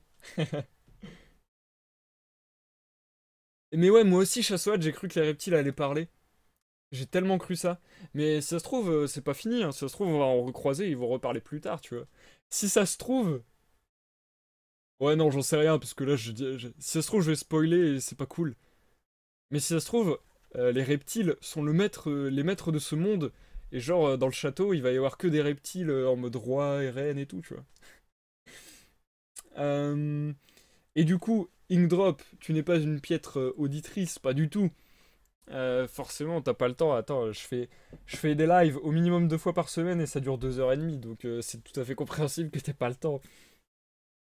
Mais en tout cas, une fois que t'auras fini Lovecraft, je te conseille vivement l'écoute de Chimère Héritage, qui est donc, je le répète, vu qu'il y a pas mal de gens là, donc Chimère Héritage, qui est le premier roman d'une trilogie écrite par Mirani, Mirani étant l'un de mes meilleurs amis, si ce n'est mon meilleur ami.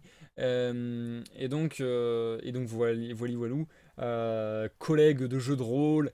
euh, euh, on a eu un groupe aussi à un moment. On a eu un groupe de musique à une époque. Enfin, on a fait plein de choses ensemble. On a fait la web série. Ils jouent Morgan et Julian dans ma web série Townville City Chronicles. Vous l'avez déjà vu aussi dans des lives sur Minecraft, des lives sur Rezan, le jeu auquel il a participé euh, en tant que développeur. Enfin voilà, c'est vraiment cool. D'ailleurs, en parlant de ça, il a aussi participé à Pankapu épisode 2 qui est sorti hier ou avant-hier. Donc n'hésitez pas à aller chercher sur Steam Pankapu. C'est un jeu super cool vraiment. Moi je l'ai acheté seulement parce que mon pote avait taf dessus. Mais au final j'ai découvert un jeu vraiment sympa et ça m'a pris quelques heures de jeu et je l'ai même pas encore fini et je pense m'y replonger. C'est vraiment sympathique. Alors, on dirait qu'il présente Daenerys. Pourquoi Isnaï? Alors, Chassead, je demande à découvrir les archives de votre groupe. Oh, oh mon dieu! Mais alors, notre groupe de musique, il est trouvable sur internet, hein, mais la qualité est tellement déplorable. Je sais pas si ça te plairait beaucoup, Chassoad. Au pire, je te conseille la chanson Silence, qui est assez courte et où on chante pas trop. Comme ça, là, au moins, ce sera pas trop infect pour les oreilles. Et du coup, Inkdrop, si tu veux tout écouter, t'es un peu dans le mal. Parce que là, je sais plus, on arrive à un truc du style 10. Bah attendez, là de toute façon, j'ai le numéro là. 72 vidéos. Donc a priori, on a 72 vidéos. Bon, on en a un peu moins parce qu'il y a des lives de gaming. Mais je pense qu'il doit y avoir au moins 50 vidéos de lecture peut-être. Le nom du groupe Chassoad. Non mais franchement, je sais même pas si je dois le donner parce que c'est pas ouf quoi. Enfin, je regrette rien et c'était hyper kiffant et j'aime beaucoup. C'est juste qu'en termes de qualité d'enregistrement, c'est vraiment dégueulasse quoi. Du coup, le groupe c'est Aether. Et en musique, on a fait Silence, on a fait Un geek déprimé, on a fait De l'autre côté du miroir. Enfin voilà, tout ce genre de choses. Euh, je, je crois qu'on n'a pas publié d'autres compositions. Après, on a surtout publié des reprises vite fait. Enfin voilà. Mais bon, ne faites pas gaffe à la qualité de ces enregistrements qui sont vraiment assez médiocres. Je l'avoue. Euh, Bah alors, je fais la tête, voilà. Mais tu n'es pas obligé. Ne te sens pas obligé de te plonger dans toutes les lectures Inkdrop. Il y en a énormément. Bon, après, si tu le fais, ça me fait super plaisir et c'est cool, hein. Je ne dis pas le contraire. Bon, je vais me taire quelques instants, juste le temps de me reposer la voix avant les 10 prochaines pages qui risquent d'être aussi chargées et qui risquent donc de mettre une bonne trentaine de minutes à être lues.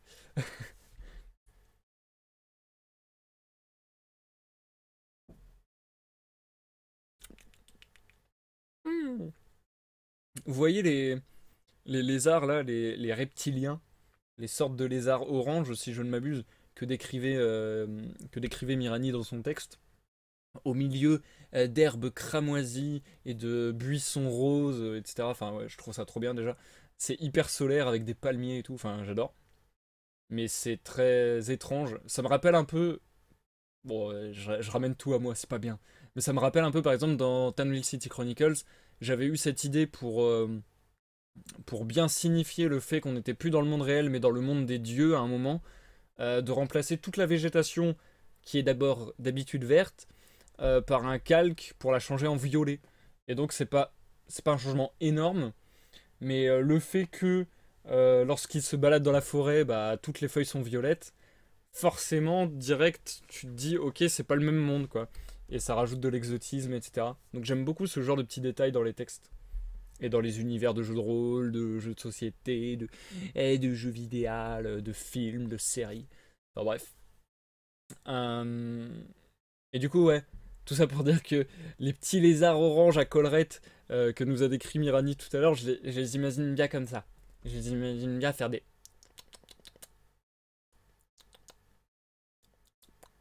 Genre se dorer la pilule au soleil comme ça.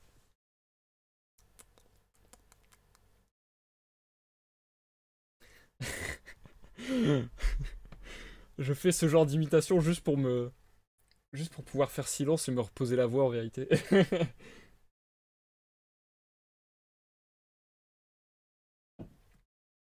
Hmm.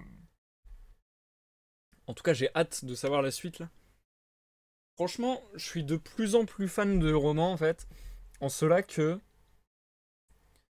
euh, ça fait plus, voilà, comme je le disais au début du premier live, ça fait plus récit de voyage en fait. Genre, il y a tout un équipage qui est sur un bateau, et il n'y a pas une grosse histoire qui prend tout le roman, même s'il y a un fil rouge qui reste là tout le temps, hein.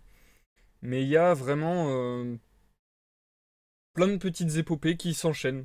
Et du coup, on a déjà rencontré des trolls, on a déjà rencontré des gobelins, on a déjà été dans un désert, on a déjà été, donc en ce moment même, dans des contrées enneigées avec des glaciers, etc. On est aussi donc dans un espèce de monde sphérique où quand on est là, on voit le plafond qui n'est pas un plafond mais le sol qui se poursuit. Enfin, des trucs vraiment chelous. Mais j'aime bien justement cette diversité. Et moi, c'est quelque chose que j'aime par exemple dans le jeu de rôle. C'est pour ça aussi que j'en parle. On avait créé un jeu de rôle avec Mirani qui s'appelle l'Unirêve. Je vous en reparlerai peut-être un jour d'ailleurs. Et donc dans l'Unirêve, c'était justement travailler exprès de manière à ce que à chaque mission, à chaque soirée, on puisse changer radicalement d'ambiance. Donc du coup, il y avait autant des histoires de pirates, des histoires dans l'espace avec des vaisseaux spatiaux, des histoires dans un manoir hanté avec des vampires. Enfin, on a vraiment fait énormément de choses différentes et j'aime bien en fait les histoires qui permettent la diversité tout en gardant une cohérence. Et là, je trouve qu'il n'y a pas d'incohérence en fait dans le roman de Mirani, et c'est ça qui est bien, il n'y a pas d'incohérence, mais malgré tout, il y a vraiment une grande diversité de lieux, une grande diversité d'exotisme, entre guillemets. Et ça, je trouve ça grave, grave, grave cool. Euh, Enfin bref, enfin bref.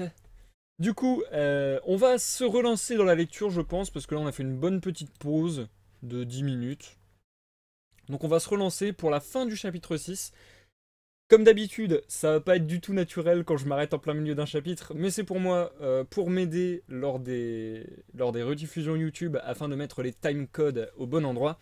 Donc du coup, je vais annoncer le chapitre en disant chapitre 6, suite, ce qui ne sera pas du tout naturel et qui fera totalement con. Mais bon, voilà. Du coup, vous êtes énormément. Ouh là là là là. Donc du coup, j'espère ne pas en oublier. Mais Chassoad, Industrias, Inkdrop, Isnai, Minato, je pense n'en avoir pas oublié, j'espère. En tout cas, désolé si j'en oublie, désolé vraiment sincèrement. Je vous souhaite à tous une bonne écoute. Une bonne écoute à tous ceux qui sont dans l'ombre et à tous ceux qui nous regardent en rediffusion sur YouTube. Je vous reprends tout à l'heure, soit pour une pause, soit pour l'outro. Mais vu le temps qu'on a mis à lire la première partie du chapitre, je pense que ça sera l'outro. En tout cas, on se retrouve tout à l'heure. A tout à l'heure, bonne écoute à tous. Chapitre 6. Suite. Il n'avait pas pu s'en rendre compte lorsqu'il se trouvait de l'autre côté de ce monde étrange et coloré, mais le château flottait bel et bien sur une île dans les airs, surplombant une vallée fleurie. Avant de continuer, Julie et Finn profitèrent du spectacle atypique. Les murs de la construction étaient d'un blanc quasi immaculé. Seuls des petits amas de mousse verte venaient en trancher la pureté. Au-dessus de l'enceinte qui entourait le château de grands cristaux bleus lévités. Les amas les plus riches formaient les tours que le second du Cyriella avait déjà aperçues. Ce dernier aurait voulu procéder prudemment, mais il n'eut pas le temps d'élaborer un plan. Julie s'avança pour essayer de comprendre comment il était possible de rentrer. Alors qu'elle arriva près du vide, un sifflement explosa dans les airs et un pont de lumière apparut. Finn pria pour que la suite se déroule aussi bien. La vue durant la traversée était magnifique. La transparence du pont permettait d'observer toute la vallée. D'innombrables fleurs de toutes sortes se balançaient au rythme du vent. Finn et Julie pénétrèrent dans l'enceinte par une entrée modeste qui était apparue dans le mur. Cette dernière disparut dès l'instant où ils mirent un pied à l'intérieur. De toute évidence, ils n'allaient pas pouvoir sortir de la manière où ils étaient entrés. La cour pavée qui s'ouvrait devant eux était d'une taille déjà impressionnante, mais une statue gigantesque représentant un golem trônait au milieu de l'endroit et la rendait minuscule en comparaison. L'accès à la plus grande des tours se situait derrière la statue. Quelques marches permettaient d'accéder à un étrange tourbillon lumineux. Bien qu'incertain du fonctionnement de ce qui s'apparentait à un portail, Finn devina qu'il s'agissait de la seule entrée, ou même sortie dans leur cas. Il attrapa le bras de Julie et parla à voix basse. « J'ai lu assez de choses sur les défenses et constructions magiques pour savoir que si nous sommes détectés comme des intrus, ce machin va s'animer et nous faire la peau. »« Oui, mais je ne sais pas du tout comment faire comprendre à cet endroit que nous ne sommes pas méchants. » « Tu connais peut-être une formule ou une phrase pour nous introduire de manière pacifique? Pourquoi pas dans la langue qui était gravée sur les parois de la montagne ?»« Finn, tu me surestimes. » Le jeune homme se gratta la tête. Il avait beau retourner le problème dans tous les sens, il ne voyait qu'une solution. Avancer et aviser en temps voulu de ce qui allait se passer. D'autant plus que le fermoir de la déesse lui indiquait qu'il se trouvait sûrement très près de leur but. Il regarda son ami. « Alors, on avance ?» Julie prit une expression qui lui fit comprendre qu'il n'avait pas vraiment le choix. Celle-ci fit un premier pas, et le sol se mit à trembler légèrement. Le golem vibra, et de la poussière s'en échappa. Ses bras et ses jambes étaient agencés autour d'une sphère bleu ciel. Aucune tête n'était visible. Les secousses redoublèrent d'intensité, et les membres de la créature magique qui revenait à la vie commencèrent à bouger. « Finn, ne finis pas écrasé, s'il te plaît. » La magicienne se mit à courir en direction du portail. Finn ne perdit pas une seconde et la suivit de près. Sentant les vibrations qui continuaient à gagner en force derrière eux, les deux amis gravirent les quelques marches et trouvèrent un simple mur. Le portail avait disparu. Un énorme bruit métallique résonna dans la cour et le golem, bien que lent, se mit à marcher vers les intrus. Le château entier tremblait à chaque pas. La créature leva son poing et l'abattit sur Finn et Julie. Ils sautèrent au dernier moment sur le côté, par réflexe. Les marches explosèrent à l'impact. Des débris volèrent près du visage de la magicienne. Un petit cratère apparut en dessous du bras du golem lorsqu'il le souleva. La statue vivante réitéra l'attaque, qui rata une nouvelle fois sa cible, mais qui ne manqua pas de faire éclater une partie du sol. Les deux amis traversèrent la cour dans l'autre sens, chacun d'un côté du golem. Julie cria « Je vais tenter de canaliser le plus gros sort offensif que je connaisse. Distrais-le comme tu peux !» Finn, ne voyant pas comment il pouvait refuser, acquiesça. Il réfléchit à toute allure. Il lança de toutes ses forces un morceau de débris vers le golem. Le projectile s'écrasa sur la créature qui l'ignora complètement. « On dirait que je vais aussi devoir faire appel à la magie, » chuchota-t-il à lui-même. En un instant, et toujours avec une facilité qui était propre à l'endroit où il se trouvait, il lança le sort de perception que Julie lui avait appris, puis commença à créer une boule de feu. Il ne s'agissait plus du même sort qu'il avait déjà utilisé pour allumer un feu de camp, mais d'un gros amas de flammes qui se mirent à danser devant lui. Il tendit la main vers le golem. Les flammes rugirent et enveloppèrent un bras de la créature qui se retourna vers le sorcier. Finn n'avait pas réussi à le blesser, mais au moins, il avait son intention. En quelques secondes, la statue fut sur lui et écrasa ses deux poings à l'endroit où il se trouvait. Grâce à ses sens accrus, le jeune homme esquiva l'attaque avec aisance. Il courut brièvement pour faire le tour de son adversaire et lança de nouvelles boules de feu. Ces dernières s'écrasèrent avec violence sur la garde du golem, qui s'était rapidement retourné. « Il protège son cœur, c'est forcément le moyen de le détruire. » Fort de cette pensée, Finn renouvela ses attaques magiques. S'ensuivit un duel acharné entre lui et l'immense créature de pierre. Les coups de poing et les boules de feu virevoltèrent dans tous les sens. La moitié de la cour fut réduite en poussière. L'air se mit à crépiter étrangement. Finn fut distrait un instant par cet événement et faillit prendre un coup de plein fouet. Le choc fut trop violent pour qu'il garde l'équilibre. Il roula par terre sur quelques mètres. Alors qu'il leva les yeux pour tenter de se relever, il aperçut Julie à l'autre bout de la cour. Une aura lumineuse émanait de tout son corps qui lévitait à quelques mètres au-dessus du sol. Ses cheveux étaient portés par des bourrasques d'énergie. Sa voix résonna dans les airs. « Hé, gros machin !» Finn cria à son tour. « Julie, vise la sphère !» L'atmosphère sembla exploser et d'innombrables rafales d'énergie magique convergèrent vers le golem. Ce dernier protégea son cœur avec ses bras, juste avant l'impact. L'explosion retentit dans toute la région. Finn fut totalement aveuglé par cette dernière. Rapidement, ses yeux se réhabituèrent et il observa la cour. Il ne resta qu'un morceau de jambe fumant de la créature de pierre. Des éclats bleu ciel recouvraient le sol. Julie se posa et se frotta les mains avec un sourire. Ça a bien mieux fonctionné que je ne l'aurais imaginé. Un portail apparut de nouveau à l'autre endroit où se tenaient les quelques marches auparavant. Julie, en apercevant Finn au sol, courut vers lui pour s'assurer qu'il allait bien. Elle l'aida à se relever, et tous deux se dirigèrent vers la sortie. Finn se demanda si elle réalisait ce qu'elle venait de faire. Devant le portail, les deux amis se saisirent machinalement la main et firent un pas en avant. L'odeur à l'intérieur de la caverne était devenue insoutenable. Ces résidents temporaires n'avaient que très peu dormi, mais ils décidèrent de partir tout de même. Cela faisait déjà trop longtemps qu'ils y étaient. L'air froid mais frais de l'extérieur fit le plus grand bien à tout le monde. Le ciel virait doucement au bleu pâle, signe que le soleil n'allait pas tarder à se lever. Ciri s'avança en première, accompagnée du craquement typique de la neige à chacun de ses pas. Joseph et les autres n'étaient pas très loin derrière. La seconde tourna légèrement sa tête vers ses camarades. On ne peut pas savoir si Julie et Finn sont revenus, ni même s'ils le peuvent. En réalité, on ne sait même pas ce qu'ils sont devenus. Il est possible qu'on attende des jours, même peut-être des semaines, sans qu'on ait de nouvelles d'eux. Je ne pense pas que nous devrions nous attarder ici. Repassons devant la paroi gravée et remettons-nous en route pour le Cyriella. Les ouvrages de la bibliothèque pourront sans doute nous aider. Capitaine ? La seconde attendait l'avis de son supérieur. Tous suivraient ses indications, sauf s'il avait quelque chose à redire. Même s'il reconnaissait que Ciri n'avait pas tort, l'idée de partir ne plaisait pas à Joseph. Il ne pourrait pas partir sans avoir la sensation de laisser Finn et Julie derrière eux. Il se contenta d'une réponse courte. « Faisons cela. » La seconde regarda de nouveau devant elle. Elle fit un pas et s'arrêta net. « Quelle idiote !» chuchota-t-elle à elle-même. Elle sentit son cœur s'accélérer légèrement. Elle ne possédait plus la relique qui leur avait servi de guide jusqu'ici. Bien que la montagne ne devait pas se situer bien loin, Ciri n'était même pas certaine de la retrouver. Retourner sur le Cyriella lui sembla alors impossible. Même si elle était en possession du fermoir, celui-ci n'indiquait absolument pas la direction du navire. Elle maudit la situation. Comment avait-il été aussi distrait? Il n'avait aucun moyen de rentrer. La jeune femme se retourna une fois encore. Quelqu'un connaît la route à suivre? Tous se dévisagèrent à mesure qu'ils réalisaient à leur tour ce que venait de comprendre Ciri. La salle, circulaire et immense, était recouverte d'un dôme entièrement peint. De nombreuses étoiles y étaient représentées. Des liens complexes et incompréhensibles remplissaient également la surface de ce toit voûté. Des centaines de cristaux lumineux flottaient un peu partout dans les airs. Certains étaient plus gros que d'autres, certains plus ou moins brillants. L'intensité de leur brillance allait et venait si bien qu'on pouvait croire qu'ils respiraient la lumière.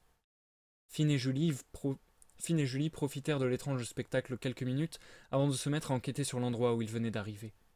Finn fit preuve d'une certaine prudence et évita de toucher quoi que ce soit. Il remarqua rapidement qu'un autre portail comme celui qu'ils avaient déjà emprunté tourbillonnait au milieu de la salle. Julie, fascinée par les cristaux, s'approcha de l'un d'entre eux. Elle sentit son bras se faire aspirer jusqu'à ce que la paume de sa main soit solidement fixée sur le cristal devant elle. Elle poussa un cri de surprise. « Julie ?» La salle disparut tout autour de la jeune femme. Les étoiles qui recouvraient le dôme s'approchèrent d'elle à toute vitesse. Elle traversa l'espace de manière fulgurante. Des milliers de lumières défilaient devant ses yeux. Tout s'arrêta soudain. Alors qu'une créature étrange, insectoïde, parlait à un autre être similaire. Ces nouveaux venus semblaient communiquer en faisant vibrer de petits appendices situés sur le bout de leur tête. À son grand étonnement, Julie sembla entendre ce qu'ils étaient en train de se dire. « Concentration, pensez à la destination, réciter et ressentir. Réussite. » La magicienne comprit que l'un des deux êtres était en train d'enseigner à l'autre quelque chose. La scène s'évanouit à son tour, de la même manière que la salle des cristaux avait disparu. Julie vécut en un instant d'innombrables autres scènes, toutes portées autour du même sujet. Elle aperçut des magiciens d'un autre temps travailler en équipe pour former d'étranges vortex qui s'affaissèrent ou explosèrent. Parfois, certaines des créatures abandonnées, d'autres mouraient atrocement, mais finalement elles réussirent à créer quelque chose de stable, de fonctionnel et d'efficace. La fille du capitaine tomba en arrière. Elle fut rattrapée de justesse par Finn qui s'inquiéta. Tout va bien? Oui, je suppose. Elle se releva, sa tête la fit souffrir légèrement. Elle oublia rapidement la douleur en réalisant la fonction de l'endroit qu'elle et Finn avaient découvert. Finn, c'est fantastique! Tous ces cristaux! C'est comme des livres! Je viens d'absolument tout voir sur la création et le fonctionnement des portails comme celui que nous avons traversé. Il doit y avoir un amas de connaissances infinies confiné dans cette salle. Le jeune homme paraissait perplexe. Vas-y, touche-en un! Il s'exécuta. Comme pour Julie, la salle s'effaça autour de lui. Des centaines de choses défilèrent sous ses yeux, et lorsqu'il revint à lui, il était capable de se souvenir de tout un tas d'informations sur le traitement d'une étrange maladie qu'il n'avait jamais rencontrée. Cet endroit est fantastique! Son ami sourit et recommença l'expérience avec un autre cristal. La phase d'apprentissage ne durait que quelques secondes en réalité. Julie revint de son étrange voyage et s'assit avec précipitation, la tête dans ses mains. Du sang coulait d'une de ses narines, et son mal de tête était désormais insoutenable. Elle rassembla ses forces et se leva. Alors qu'elle tendait la main vers un troisième cristal, Finn saisit son bras. Si tu crois que je vais te laisser en toucher un une nouvelle fois... Tu ne réalises pas. Il y a tant de choses à apprendre. Et tu ne crois pas que tout ce savoir, si facilement saisissable, a un prix? Julie réfléchit. Je ne dis pas que je ne suis pas tenté, moi aussi, de toucher absolument tout ce qu'il y a dans cette pièce, reprit Finn. On pourrait sûrement trouver des réponses insoupçonnées aux plus grandes questions que nous nous sommes jamais posées. Mais il est hors de question que je te laisse prendre le risque d'aller plus loin. La douleur s'intensifia chez Julie, qui fut obligée de s'asseoir une fois encore. Elle était obligée de tomber d'accord avec Finn. Si 2 voyages l'avaient mis dans cet état, elle ignorait combien elle pourrait en supporter davantage. Elle songea à ce qu'elle avait découvert grâce au dernier cristal, puis ouvrit une petite sacoche dans laquelle elle avait glissé les pierres trouvées dans la rivière. Finn reprit. Je pense qu'il est plus sage d'emprunter ce portail. Julie acquiesça et lutta de toutes ses forces contre sa soif de connaissance. Elle maudit l'absence totale d'informations au sujet du contenu des cristaux, ce qui lui aurait permis de cibler les plus importants. Elle finit par rejoindre son ami qui se tenait debout devant le portail. Finn remarqua des inscriptions gravées juste en dessous de ce dernier, directement sur le sol. La magicienne se baissa pour y traduire ce qu'elle pouvait. Elle sursauta brièvement lorsqu'elle aperçut une famille de rats qui prit la fuite. Julie se concentra de nouveau. Malheureusement, un seul de ces mots lui parla. Il désignait la peur, l'angoisse. Ce n'était pas un présage de bon augure, mais les 2 amis traversèrent tout de même. L'alarme du réveil sonna brutalement. Finn sursauta dans son lit et dut s'y reprendre à plusieurs fois avant de réussir à arrêter le bruit strident. Il avait songé plusieurs fois à choisir une musique qui lui plaisait pour remplacer ce son, mais il ne voulait pas associer une sensation désagréable à quelque chose qu'il aimait. Il actionna un interrupteur sur le mur qui alluma la lumière de l'unique pièce de l'appartement. Les murs blancs, à l'origine, étaient sales et humides. Le jeune homme ne s'étonnait plus lorsqu'il entendait des rongeurs à travers les cloisons de son habitation. Il s'efforça de se lever pour ne pas se rendormir. Son réveil indiquait 5h30 du matin. Après avoir enfilé un jean et un t-shirt rouge délavé, il essaya tant bien que mal de faire couler de l'eau depuis son évier. Alors qu'il l'actionnait encore et encore, il aperçut une lueur traverser sa persienne. Piqué de curiosité, il approcha son visage pour voir l'extérieur. Les forces de l'ordre pratiquaient un nouvel autodafé sur la place en bas de chez lui. Cela faisait des années qu'il était interdit de posséder ses propres livres et ouvrages, mais l'autorité ne manquait pas de trouver de la contrebande encore et encore. Finn songea à sa petite collection, et conclut qu'il valait mieux qu'il le cache d'une meilleure façon. Il dissipa ses pensées et continua de se préparer. 6h11. Il fallait à tout prix qu'il évite d'être en retard. Un retard, même léger, allait le priver de son salaire quotidien. Il claqua la porte et dévala les escaliers de l'immeuble. Il était si proche de pouvoir se payer Il était si proche de pouvoir se payer un nouveau gel. Finn rêva depuis son enfance de devenir astronaute. Ah non, pardon, je me suis trompé. Je reprends cette phrase. Il était si proche de pouvoir se payer un nouveau gène. Finn rêvait depuis son enfance de devenir astronaute. Partir explorer d'autres planètes, loin dans l'espace, était le moteur de sa motivation. Seulement, les personnes pouvant prétendre à la sélection devaient posséder la capacité de respirer n'importe quelle atmosphère. En traversant la rue, le jeune homme croisa un panneau publicitaire « Genosia, l'humain de demain ». Genosia était une entreprise gargantuesque de génétique. Ils avaient découvert, il y a des dizaines d'années, une méthode permettant de modifier les gènes des embryons humains pour en faire des êtres parfaits, incapables de tomber malades et excellents dans tous les domaines. Ces êtres humains furent qualifiés de purs et prirent rapidement le contrôle complet de la société. Les postes importants ne pouvaient alors demeurer entre les mains des humains naturels qui furent assignés aux tâches ouvrières. Il était cependant possible, moyennant une grande somme d'argent, de se faire modifier l'ADN afin de développer une capacité particulière. C'était le seul moyen pour un humain naturel de grimper l'échelle sociale. Finn traversa une ruelle sombre. Il était bientôt arrivé dans la rue de l'usine. Il croisa une immense file d'attente. Aujourd'hui était le jour de la sortie du nouvel implant Cyberphone, un petit assemblage technologique greffé directement dans la main de son propriétaire. Téléphone, moyens de paiement, documents d'identité, tout était condensé dans ce petit bijou de technologie. Tous les commerces commençaient à rendre ce moyen exclusif. Il était de plus en plus compliqué de trouver une boutique où acheter à manger de l'ancienne façon, comme il était déjà impossible de se faire rembourser ses soins sans l'implant. Finn ne s'était toujours pas décidé à franchir le cap. Cela coûtait bien trop cher, et il fallait payer une mise à jour tous les ans, à un prix toujours aussi exorbitant. Il espérait réussir et partir d'ici avant qu'il n'ait plus le choix. Il aperçut quelques-uns de ses collègues, une cigarette à la main. Il évitait de leur parler. En réalité, il ne pouvait les supporter. À l'intérieur de l'usine, il enfila une blouse de travail et s'assit à son poste. Son rôle était de fixer une lunette de visée sur les derniers fusils de l'armée. Chacun des employés s'occupait d'une pièce bien précise. Les armes défilèrent devant lui pendant 8 heures. Seule la pause du midi de 15 minutes va interrompre son travail. Depuis le début de la guerre des sables, le rythme s'était durement intensifié. Il finissait épuisé et évitait de penser au fait que chacune des armes qui avaient défilé dans ses mains allait servir à tirer sur des êtres humains à l'autre bout de la planète. Les vecteurs d'information insistaient sur la dangerosité des pays lointains. Plusieurs attentats, revendiqués par un groupe obscur originaire de ces pays, avaient mis le feu aux poudres. Il ne pouvait s'empêcher de se demander comment la population de là-bas, principalement composée de cultivateurs, pouvait être responsable du massacre qui se profilait. Comme à chaque fin de journée, il s'approcha de son supérieur qui le regarda en soupirant. « Toujours en liquide ?»« Toujours. » Finn empocha le billet de 10 unités et prit le chemin pour rentrer chez lui. Alors qu'il s'apprêtait à grimper les escaliers, une voix l'interpella. « Monsieur Sidlaen, j'ai du courrier pour vous. » Il remercia vivement la concierge et ouvrit l'enveloppe qu'elle lui avait tendue avec hâte. Il avait passé les tests préliminaires de la société Genosia la semaine passée afin de savoir si son corps serait apte à recevoir les modifications qu'il convoitait. Les mots qui défilèrent sous ses yeux eurent l'effet d'un coup de poignard porté à son ventre. En raison de la pauvre qualité de votre génome, nous sommes dans l'incapacité de procéder à l'insertion.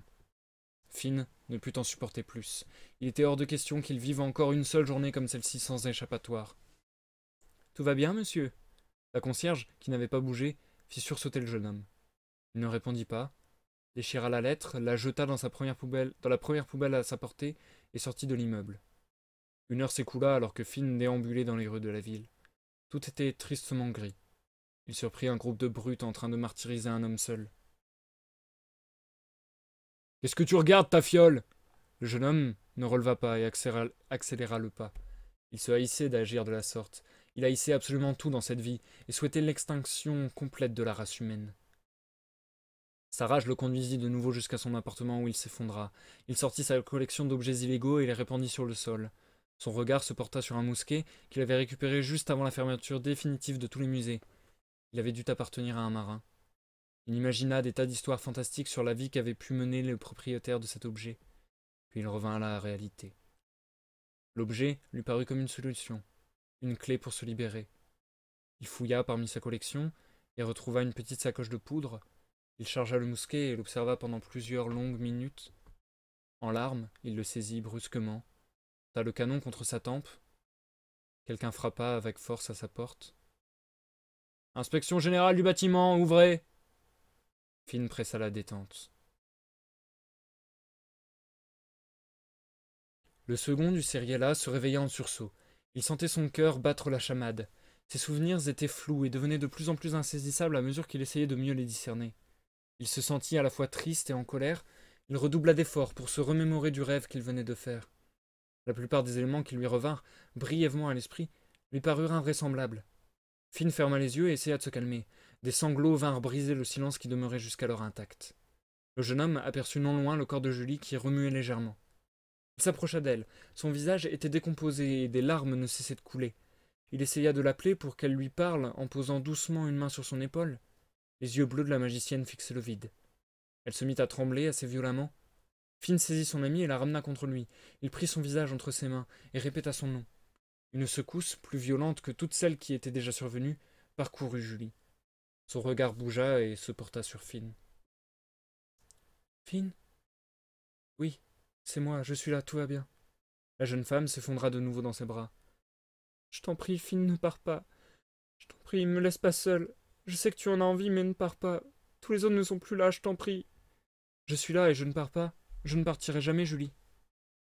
Il voulait trouver les mots justes pour aider son amie, mais il n'avait aucune idée de ce qu'elle venait de traverser. Il fallut à la jeune femme un long moment avant qu'elle ne reprenne petit à petit ses esprits. Ça va aller? Demanda Finn avant de l'aider à se relever. Julie hocha doucement la tête. Ils observèrent les alentours. Ils se trouvaient dans une petite salle obscure. Un autel en pierre se dressait à quelques mètres d'eux. Un objet brillait à sa surface. Finn s'approcha doucement, suivi de Julie, qui lui attrapa la main. L'objet était un petit bloc de glace à l'intérieur duquel le second du Cyriella distingua une perle. Il fit apparaître une flamme dans sa main libre et la jeta sur l'objet. Ce dernier crépita mais sortit du sortilège complètement intact. Finn finit par le saisir. L'autel qui servait de piédestal s'illumina ainsi que la pièce entière. Des voix retentirent de toutes parts, prononçant des mots dans des dizaines de langues différentes. Julie finit par en reconnaître quelques-unes avant qu'elles ne deviennent parfaitement incompréhensibles, parlant dans leur propre langage. Les voix contèrent une légende. Une civilisation d'êtres incroyables maîtrisait une technologie hors du commun. Après des milliers d'années d'évolution, ils étaient parvenus à percer le secret de la vie elle-même. Capables de la modifier selon leur volonté, de la renforcer, de l'épuiser et même de la recréer, ces êtres décidèrent, après d'innombrables conflits qui ravagèrent plus d'une fois leur rang, qu'ils allaient la répandre du mieux qu'ils le pouvaient. Embarquant à bord de grands vaisseaux capables de voyager à une vitesse infinie, ils créèrent une pléthore de mondes différents. À chaque fois, ils laissaient libre cours à leur imagination et expérimentaient de nombreuses idées.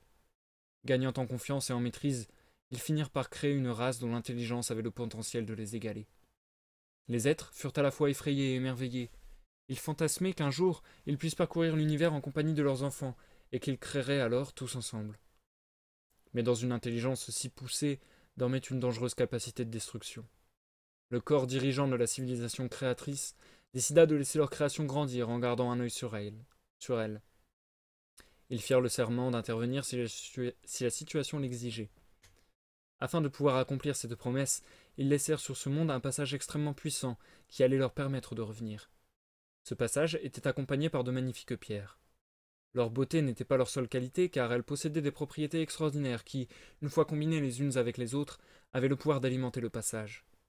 La création des êtres grandit, et l'intelligence de la nouvelle race progressa à une vitesse inouïe. Certains êtres les plus fascinés laissèrent des petites banques de données cachées à la surface du monde, afin que leurs enfants les découvrent peut-être un jour. Des milliers d'années s'écoulèrent, mais jamais la civilisation créatrice ne revint sur ce monde, et toutes les éventuelles traces de leur passage s'effacèrent progressivement. Les voix terminèrent de parler, et un dernier portail s'ouvrit devant Julie et Finn. Leurs esprits fourmillaient de questions et d'émerveillement, mais ils avaient plus que hâte de quitter cet endroit. Leurs regards se croisèrent.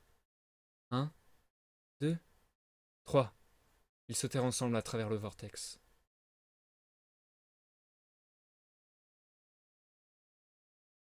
D'accord, je concède. Mon idée était idiote. Ciri levait les yeux devant la paroi gravée de la montagne. D'innombrables inscriptions s'élevaient devant elle. Par chance, le groupe avait réussi à retrouver l'endroit de leur campement de la veille, qui n'était finalement pas trop éloigné de la grotte des géants. La seconde souhaitait prendre note de ce qui se trouvait devant leurs yeux, afin d'effectuer plus tard des recherches à l'aide des livres du navire. Cependant, la quantité de choses à noter représentait un travail titanesque, et donc impossible dans leurs conditions. De plus, ils n'avaient toujours aucun moyen de rentrer. Joseph et Tic discutaient à quelques mètres de Zach, qui regardait aussi la paroi. Je crois bien que c'est ici que Julie et Finn ont disparu. Personne ne remarqua le jeune homme. Il jeta un coup d'œil aux alentours et posa sa main contre la pierre. Il hésita un instant, puis ferma les yeux. Rien ne se passa. Zach soupira et entreprit de marcher un peu pour se réchauffer. Alors qu'il fit un premier pas pour s'éloigner de la montagne, la gravure de la main à 7 doigts s'illumina légèrement. La lumière gagna rapidement en intensité. Joseph remarqua le phénomène et courut vers Zach. « Qu'est-ce que tu as fait? Tu as réactivé ce truc ?»« Je n'en suis pas sûr. » Le groupe se rassembla près de l'inscription et se prépara à toute éventualité. Le capitaine et sa seconde avaient déjà l'arme à la main. Oula, je vais reprendre cette phrase parce que j'ai vu qu'il y avait une grosse chute de FPS. Donc j'espère que ça vous a pas coupé la lecture. Je vais reprendre le début de ce paragraphe. Le groupe se rassembla près de l'inscription et se prépara à toute éventualité. Le capitaine et sa seconde avaient déjà l'arme à la main. Tous furent obligés de fermer les yeux face à l'explosion de lumière qui surgit devant eux. Deux silhouettes lumineuses se dessinèrent au pied de la montagne, et alors que les yeux de l'équipage furent de nouveau capables de voir, Julie et Finn apparurent devant eux. Joseph courut et attrapa sa fille dans ses bras. Sa mine déconfite ne put lui échapper. « Julie, est-ce que tout va bien ?» La magicienne s'efforça de sourire. « Oui, ne t'en fais pas. »« Qu'est-ce qui vous est arrivé? Où étiez-vous » Le capitaine posait les questions dont tout le monde souhaitait connaître les réponses. Ciri fit un geste de visage à Finn qui lui rendit, lui faisant comprendre que tout allait bien. Ce dernier répondit à Joseph. « C'est une longue histoire, capitaine, et vous allez avoir du mal à nous croire. J'éprouve moi-même des difficultés à réaliser ce qu'il s'est passé. »« Tu as raison. On aura l'occasion d'en parler une fois à bord du Cyriella. Chaque chose en son temps. Je suis heureux de vous retrouver sain et sauf. » La seconde du navire s'approcha un peu plus et coupa la conversation.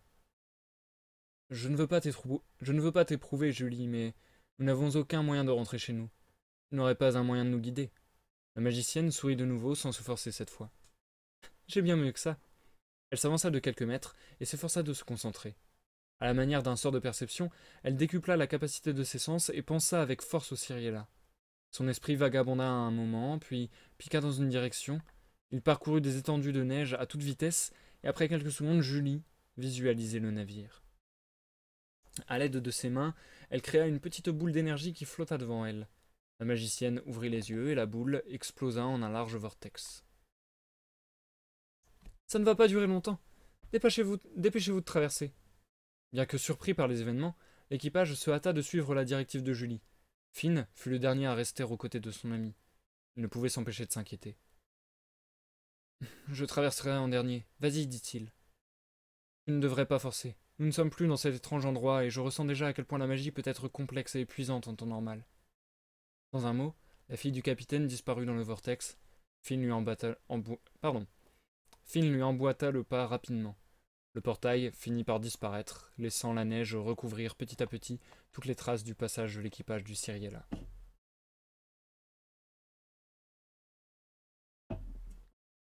Le soleil se leva sur une eau plutôt calme. Le brouillard recouvrait l'horizon si bien qu'il était impossible de voir très loin. Finn et Julie, accoudés sur la rambarde du Cyriella, buvaient une préparation chaude de calmar. De la fumée s'élevait de leur chopine en bois.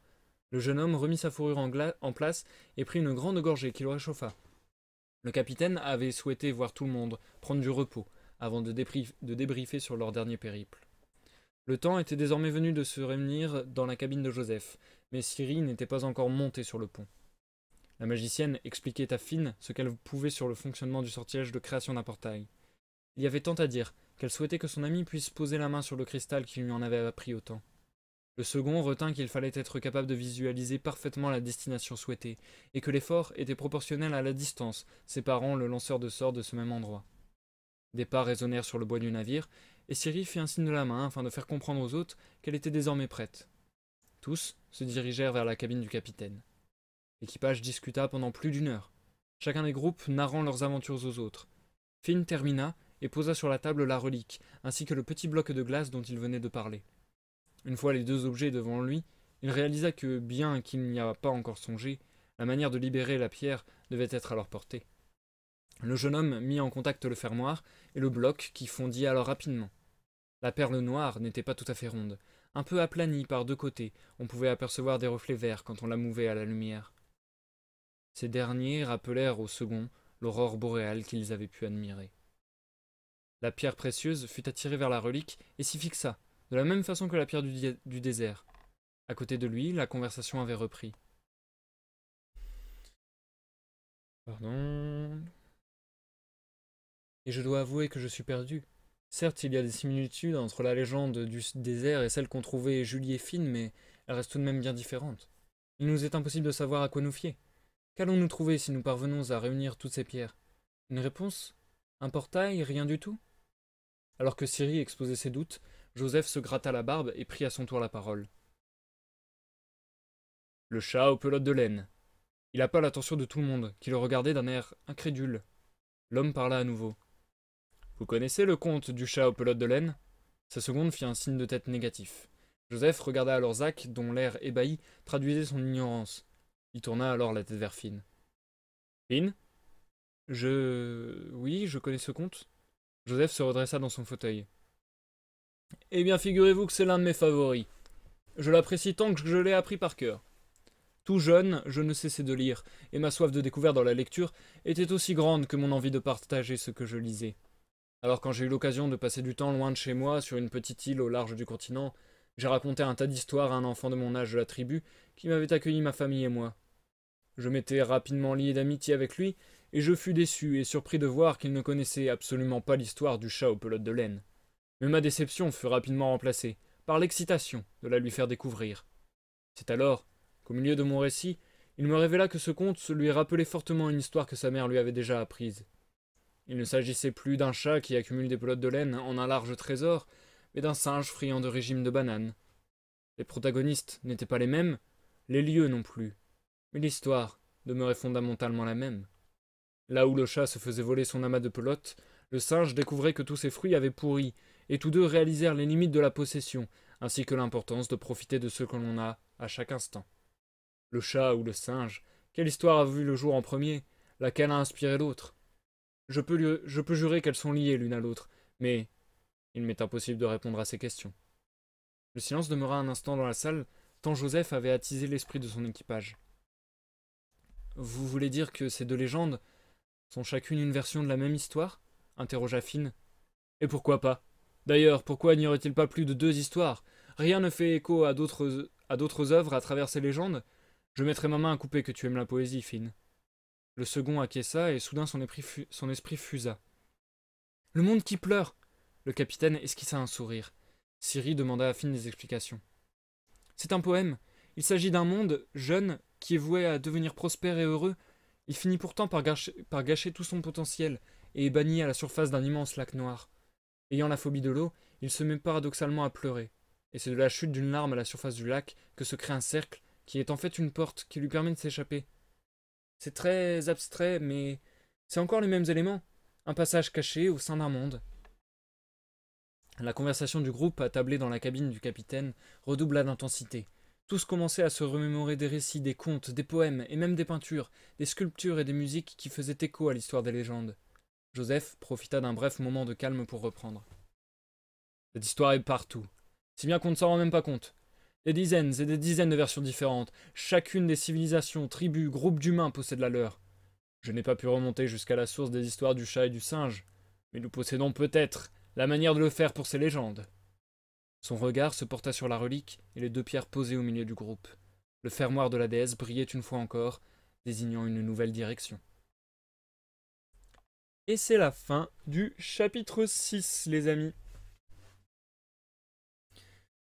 Nous allons donc marquer une pause, et je pense que ce sera même l'outro. Je n'en suis pas sûr, mais je pense.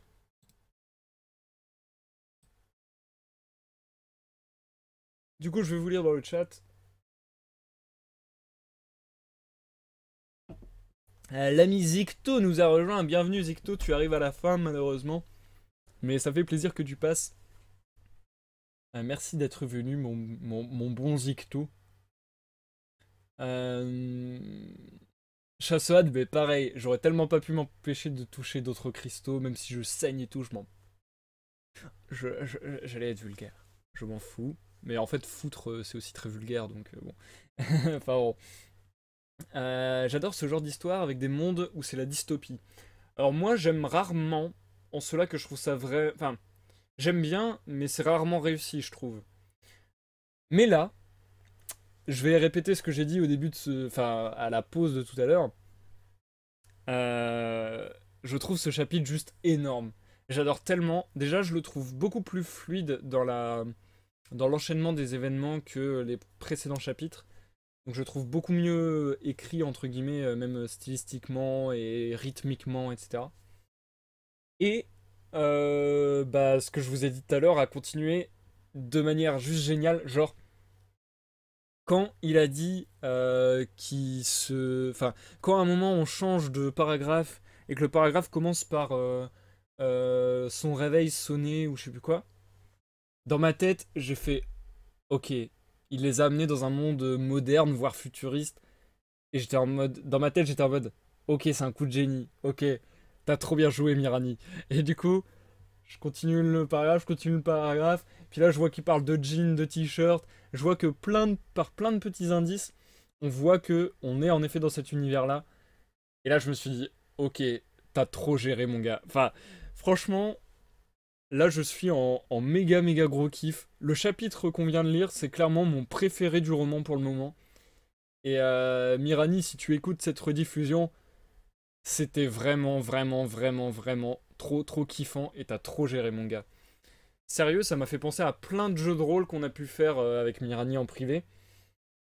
Et enfin ouais, c'est ce que je vous dis, moi, c'est ce que j'aime, c'est quand il y a plein d'univers qui se mêlent, quand le fantastique, c'est pas juste du fantasy léger, et voilà, ça m'intéresse un peu moins. Moi, je préfère quand il y a du fantastique et que ça veut dire quelque chose sur le monde. Et là, c'est ça que j'aime bien, c'est que c'est vachement un voyage solaire et feel good, cette histoire, mais par instant, il y a des petits paragraphes avec des sujets de discussion hyper profonds, et je trouve ça super bien, quoi. Enfin, genre là, pareil, le monde moderne, c'était tellement... Ça avait tellement un discours sur justement la société et comment elle se classifiait, et ainsi de suite. Enfin, ouais, je trouve ça vachement intéressant. Après, le paragraphe dans la salle où il y a tous les cristaux qui leur permettent de connaître, etc. Et le fait que bah, la connaissance ne soit pas gratuite. Enfin voilà, il y a tout ça qui a...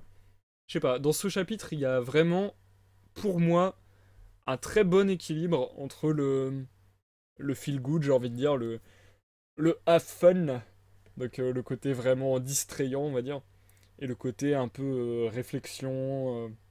Enfin ouais, là je trouvais ça vraiment très bien équilibré, très bien saupoudré de philosophie en tout genre. Donc autant dire que j'ai vraiment kiffé et que je vais m'empresser de dire à mon ami Mirani en privé que j'ai vraiment trop kiffé ce chapitre.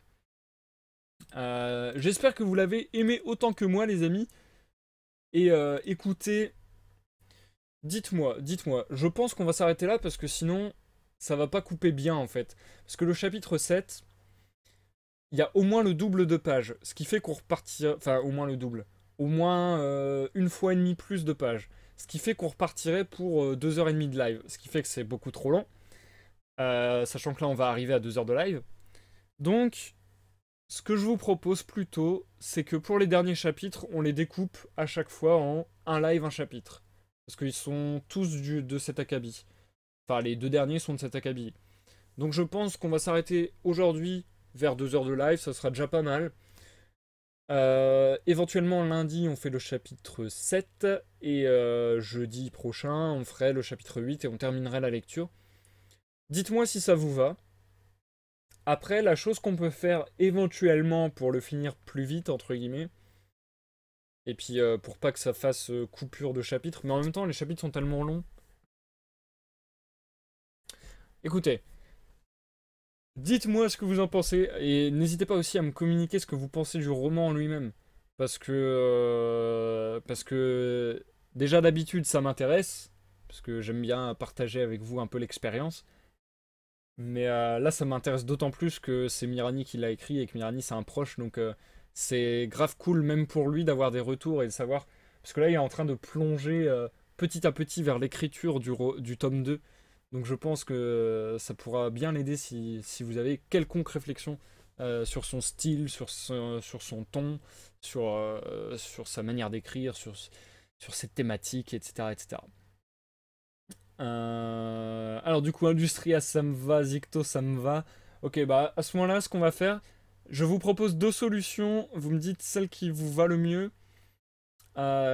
Soit on lit le chapitre 7 lundi et on lit le chapitre 8 jeudi, soit on lit le chapitre 7 demain et on lit le chapitre 8 lundi. Ce qui ferait qu'on terminerait très rapidement, vu qu'on ferait 3 jours de suite, 3 chapitres.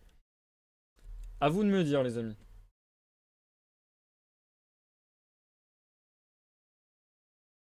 En plus, là, bah, ce que je disais, quoi. Face à la qualité du chapitre de ce soir, je suis très, très, très bien dans l'histoire. Donc, il me tarde de voir la suite. Zicto, perso, le deuxième choix. Donc, tu préfères un live demain et un live lundi. Si j'ai bien compris.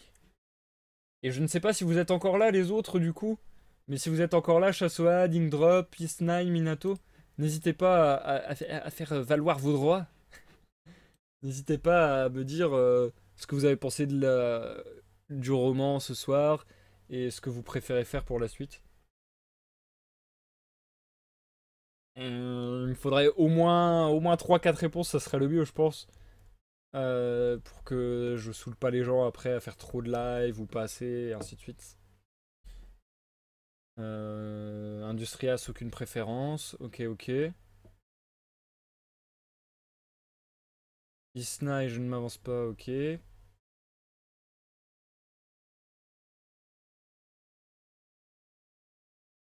Euh, Alors, Ingdrop, je pense. Alors, je le dis sans méchanceté, hein. De toute façon, Mirani, je lui dirais même moi-même, parce que justement, vu que c'est mon pote, j'ai envie de lui dire les choses telles que je. Enfin, de toute manière, je préfère dire les choses honnêtement à qui que ce soit, mais là, vu que c'est mon pote, je vais être d'autant plus honnête et lui dire ce que je pense sincèrement. Donc, du coup, je vais te dire ce que je pense que tu vas avoir, Ingdrop. C'est que le chapitre de ce soir, je le trouve vraiment très très bon et je trouve que c'est le meilleur qu'il y a eu depuis le début du roman. Donc je pense que d'avoir attaqué avec, avec les chapitres de ce soir Ingdrop, du coup ça va te faire bizarre de retourner en arrière et tu vas peut-être trouver les premiers chapitres un peu moins intéressants. Mais bon. Alors, Chassoad, moi j'aime beaucoup, mais c'est toi qui vois si tu es lancé. Pareil pour moi, fais comme tu veux, mais un live, un chapitre, c'est bien. Minato, j'ai pas de préférence. Ok. Alors du coup, ce qu'on va faire... Est-ce que j'enchaîne? Est-ce que j'enchaîne comme un gros porc? J'ai bien envie de faire ça. Sachant que, comme je le disais en début de live, après la lecture de Chimère Héritage, je vais faire une pause parce qu'il va falloir que je me fournisse les prochains romans pour les prochaines lectures. Donc du coup, il va falloir que j'aille faire un tour à la librairie en espérant qu'il soit là. Il va falloir que je me fasse une liste d'ouvrages et puis que je sélectionne ce qu'on va lire pour la prochaine fois. D'ailleurs, n'hésitez pas à faire des propositions si vous en avez des nouvelles. Je mettrai peut-être la liste. Bon, je suis pas sûr, mais je ferai peut-être une liste vraiment détaillée et je la mettrai peut-être directement sur le Facebook ou le Twitter, enfin voilà, de manière à ce que vous puissiez voter ou quelque chose comme ça au cours de la semaine. À savoir que pour les prochaines lectures, j'avais déjà décidé qu'on ferait, alors, qu'on ferait toutes les lectures, enfin tous les romans qui ont inspiré les personnages présents dans la Ligue des Gentlemen Extraordinaires. Donc on a déjà fait Dracula, on a déjà fait un autre aussi. Il y a qui déjà? On a déjà fait Dracula, on a déjà fait le portrait de Dorian Gray. Donc on va certainement faire L'Homme Invisible, peut-être Tom Sawyer, mais ça j'avoue que ça me botte un peu moins. Alan Quatermain, apparemment c'est un aventurier, etc. Après il y a Nemo, donc Nemo c'est dans 20 milieux sous les mers. Mais bon, vu qu'on a déjà lu du Jules Verne, peut-être pas tout de suite. Et après, il y a Dr. Jekyll et Mr. Hyde. Donc voilà, ça c'est quelques romans qui seront dans ma liste. Et après, j'avais prévu de refaire quelque chose que je faisais moi personnellement de mon côté. C'est que j'avais commencé à lire tous les romans qui ont inspiré des Disney. Donc je l'avais déjà fait avec vous aussi d'ailleurs, puisqu'on avait déjà fait Peter Pan, on avait déjà fait Alice au Pays des Merveilles. Moi perso de mon côté, j'ai déjà lu Pinocchio, qui est beaucoup plus gore que le dessin animé. Enfin bon, c'est souvent comme ça avec les contes et tout. Euh, Du coup, je pense qu'on va peut-être... Enfin, je vais peut-être me faire une liste avec tous les romans, genre le livre de la jungle et tout. Et puis du coup, bah, je vous proposerai ça. Et si vous avez des nouvelles idées ou si j'en chope de nouvelles, je les rajouterai. Il y aura bien sûr le mythe de Cthulhu, mais ça, ce sera pas pour tout de suite. On vient de finir Lovecraft. Je vais laisser au moins 3-4 romans avant qu'on... ouais, je vais laisser au moins 3-4 romans avant qu'on arrive à nouveau sur ça. Et du coup, Isnai, non, Pinocchio, je ne l'ai pas fait en live. Ceci dit, je pourrais éventuellement le faire. Je l'ai lu il y a pas longtemps, donc ça m'embête un peu de le relire. Donc peut-être pas dans l'immédiat, mais Pinocchio, je l'ai pas encore lu en live. Je pourrais le faire éventuellement dans les mois à venir. Pourquoi pas, si ça vous botte. Moi, ça me dérangerait pas de le relire, mais pas tout de suite, quoi. Du coup, on arrive pile à 2 heures de live, les amis.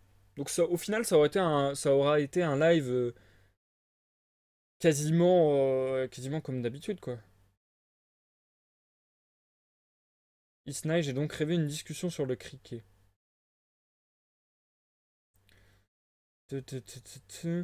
Alors, je sais qu'on a déjà parlé de ça. Je sais plus où, mais tu n'as pas rêvé cette discussion, Isnai. Je sais qu'on a déjà parlé de Gemini Cricket, mais je ne sais plus pourquoi. Mais je sais qu'on en a parlé. Je me demande si on n'en a pas parlé sur le live de quelqu'un d'autre, Isnai. Je sais plus.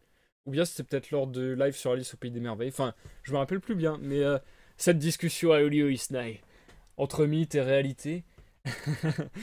Du coup, les amis, on va s'arrêter là pour ce live. J'ai pas grand chose de plus à vous dire.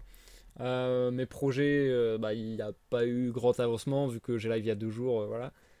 Donc, du coup, je pense qu'on va partir là-dessus. En vrai, je sais pas si j'ai envie de faire 3 jours à la suite parce que ça risque d'être un peu marathonien. Mais en même temps, j'aime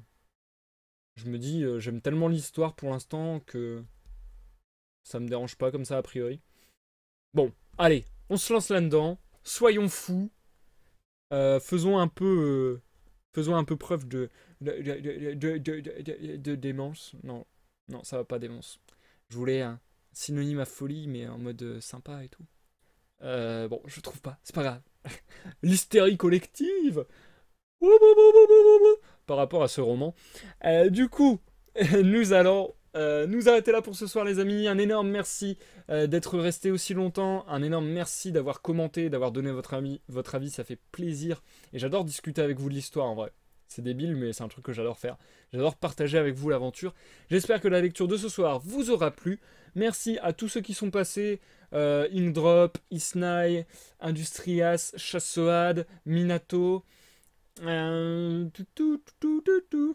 Qui est passé encore? Il y avait Nerith au début. Enfin, il y avait plein de gens, quoi. Il y avait plein de gens. Du coup, ça fait super plaisir, ça fait vraiment très très plaisir. Oh, vous me dites merci pour le live, c'est trop gentil. Merci à vous d'avoir été là, c'est trop cool. Et du coup, je vous dis à tous une bonne soirée, une bonne nuit. À la prochaine pour le prochain live de lecture. La prochaine lecture qui sera très certainement demain, le chapitre 7 de Chimère Héritage de Mirani à 21h. Bonne nuit à tous les amis, salut!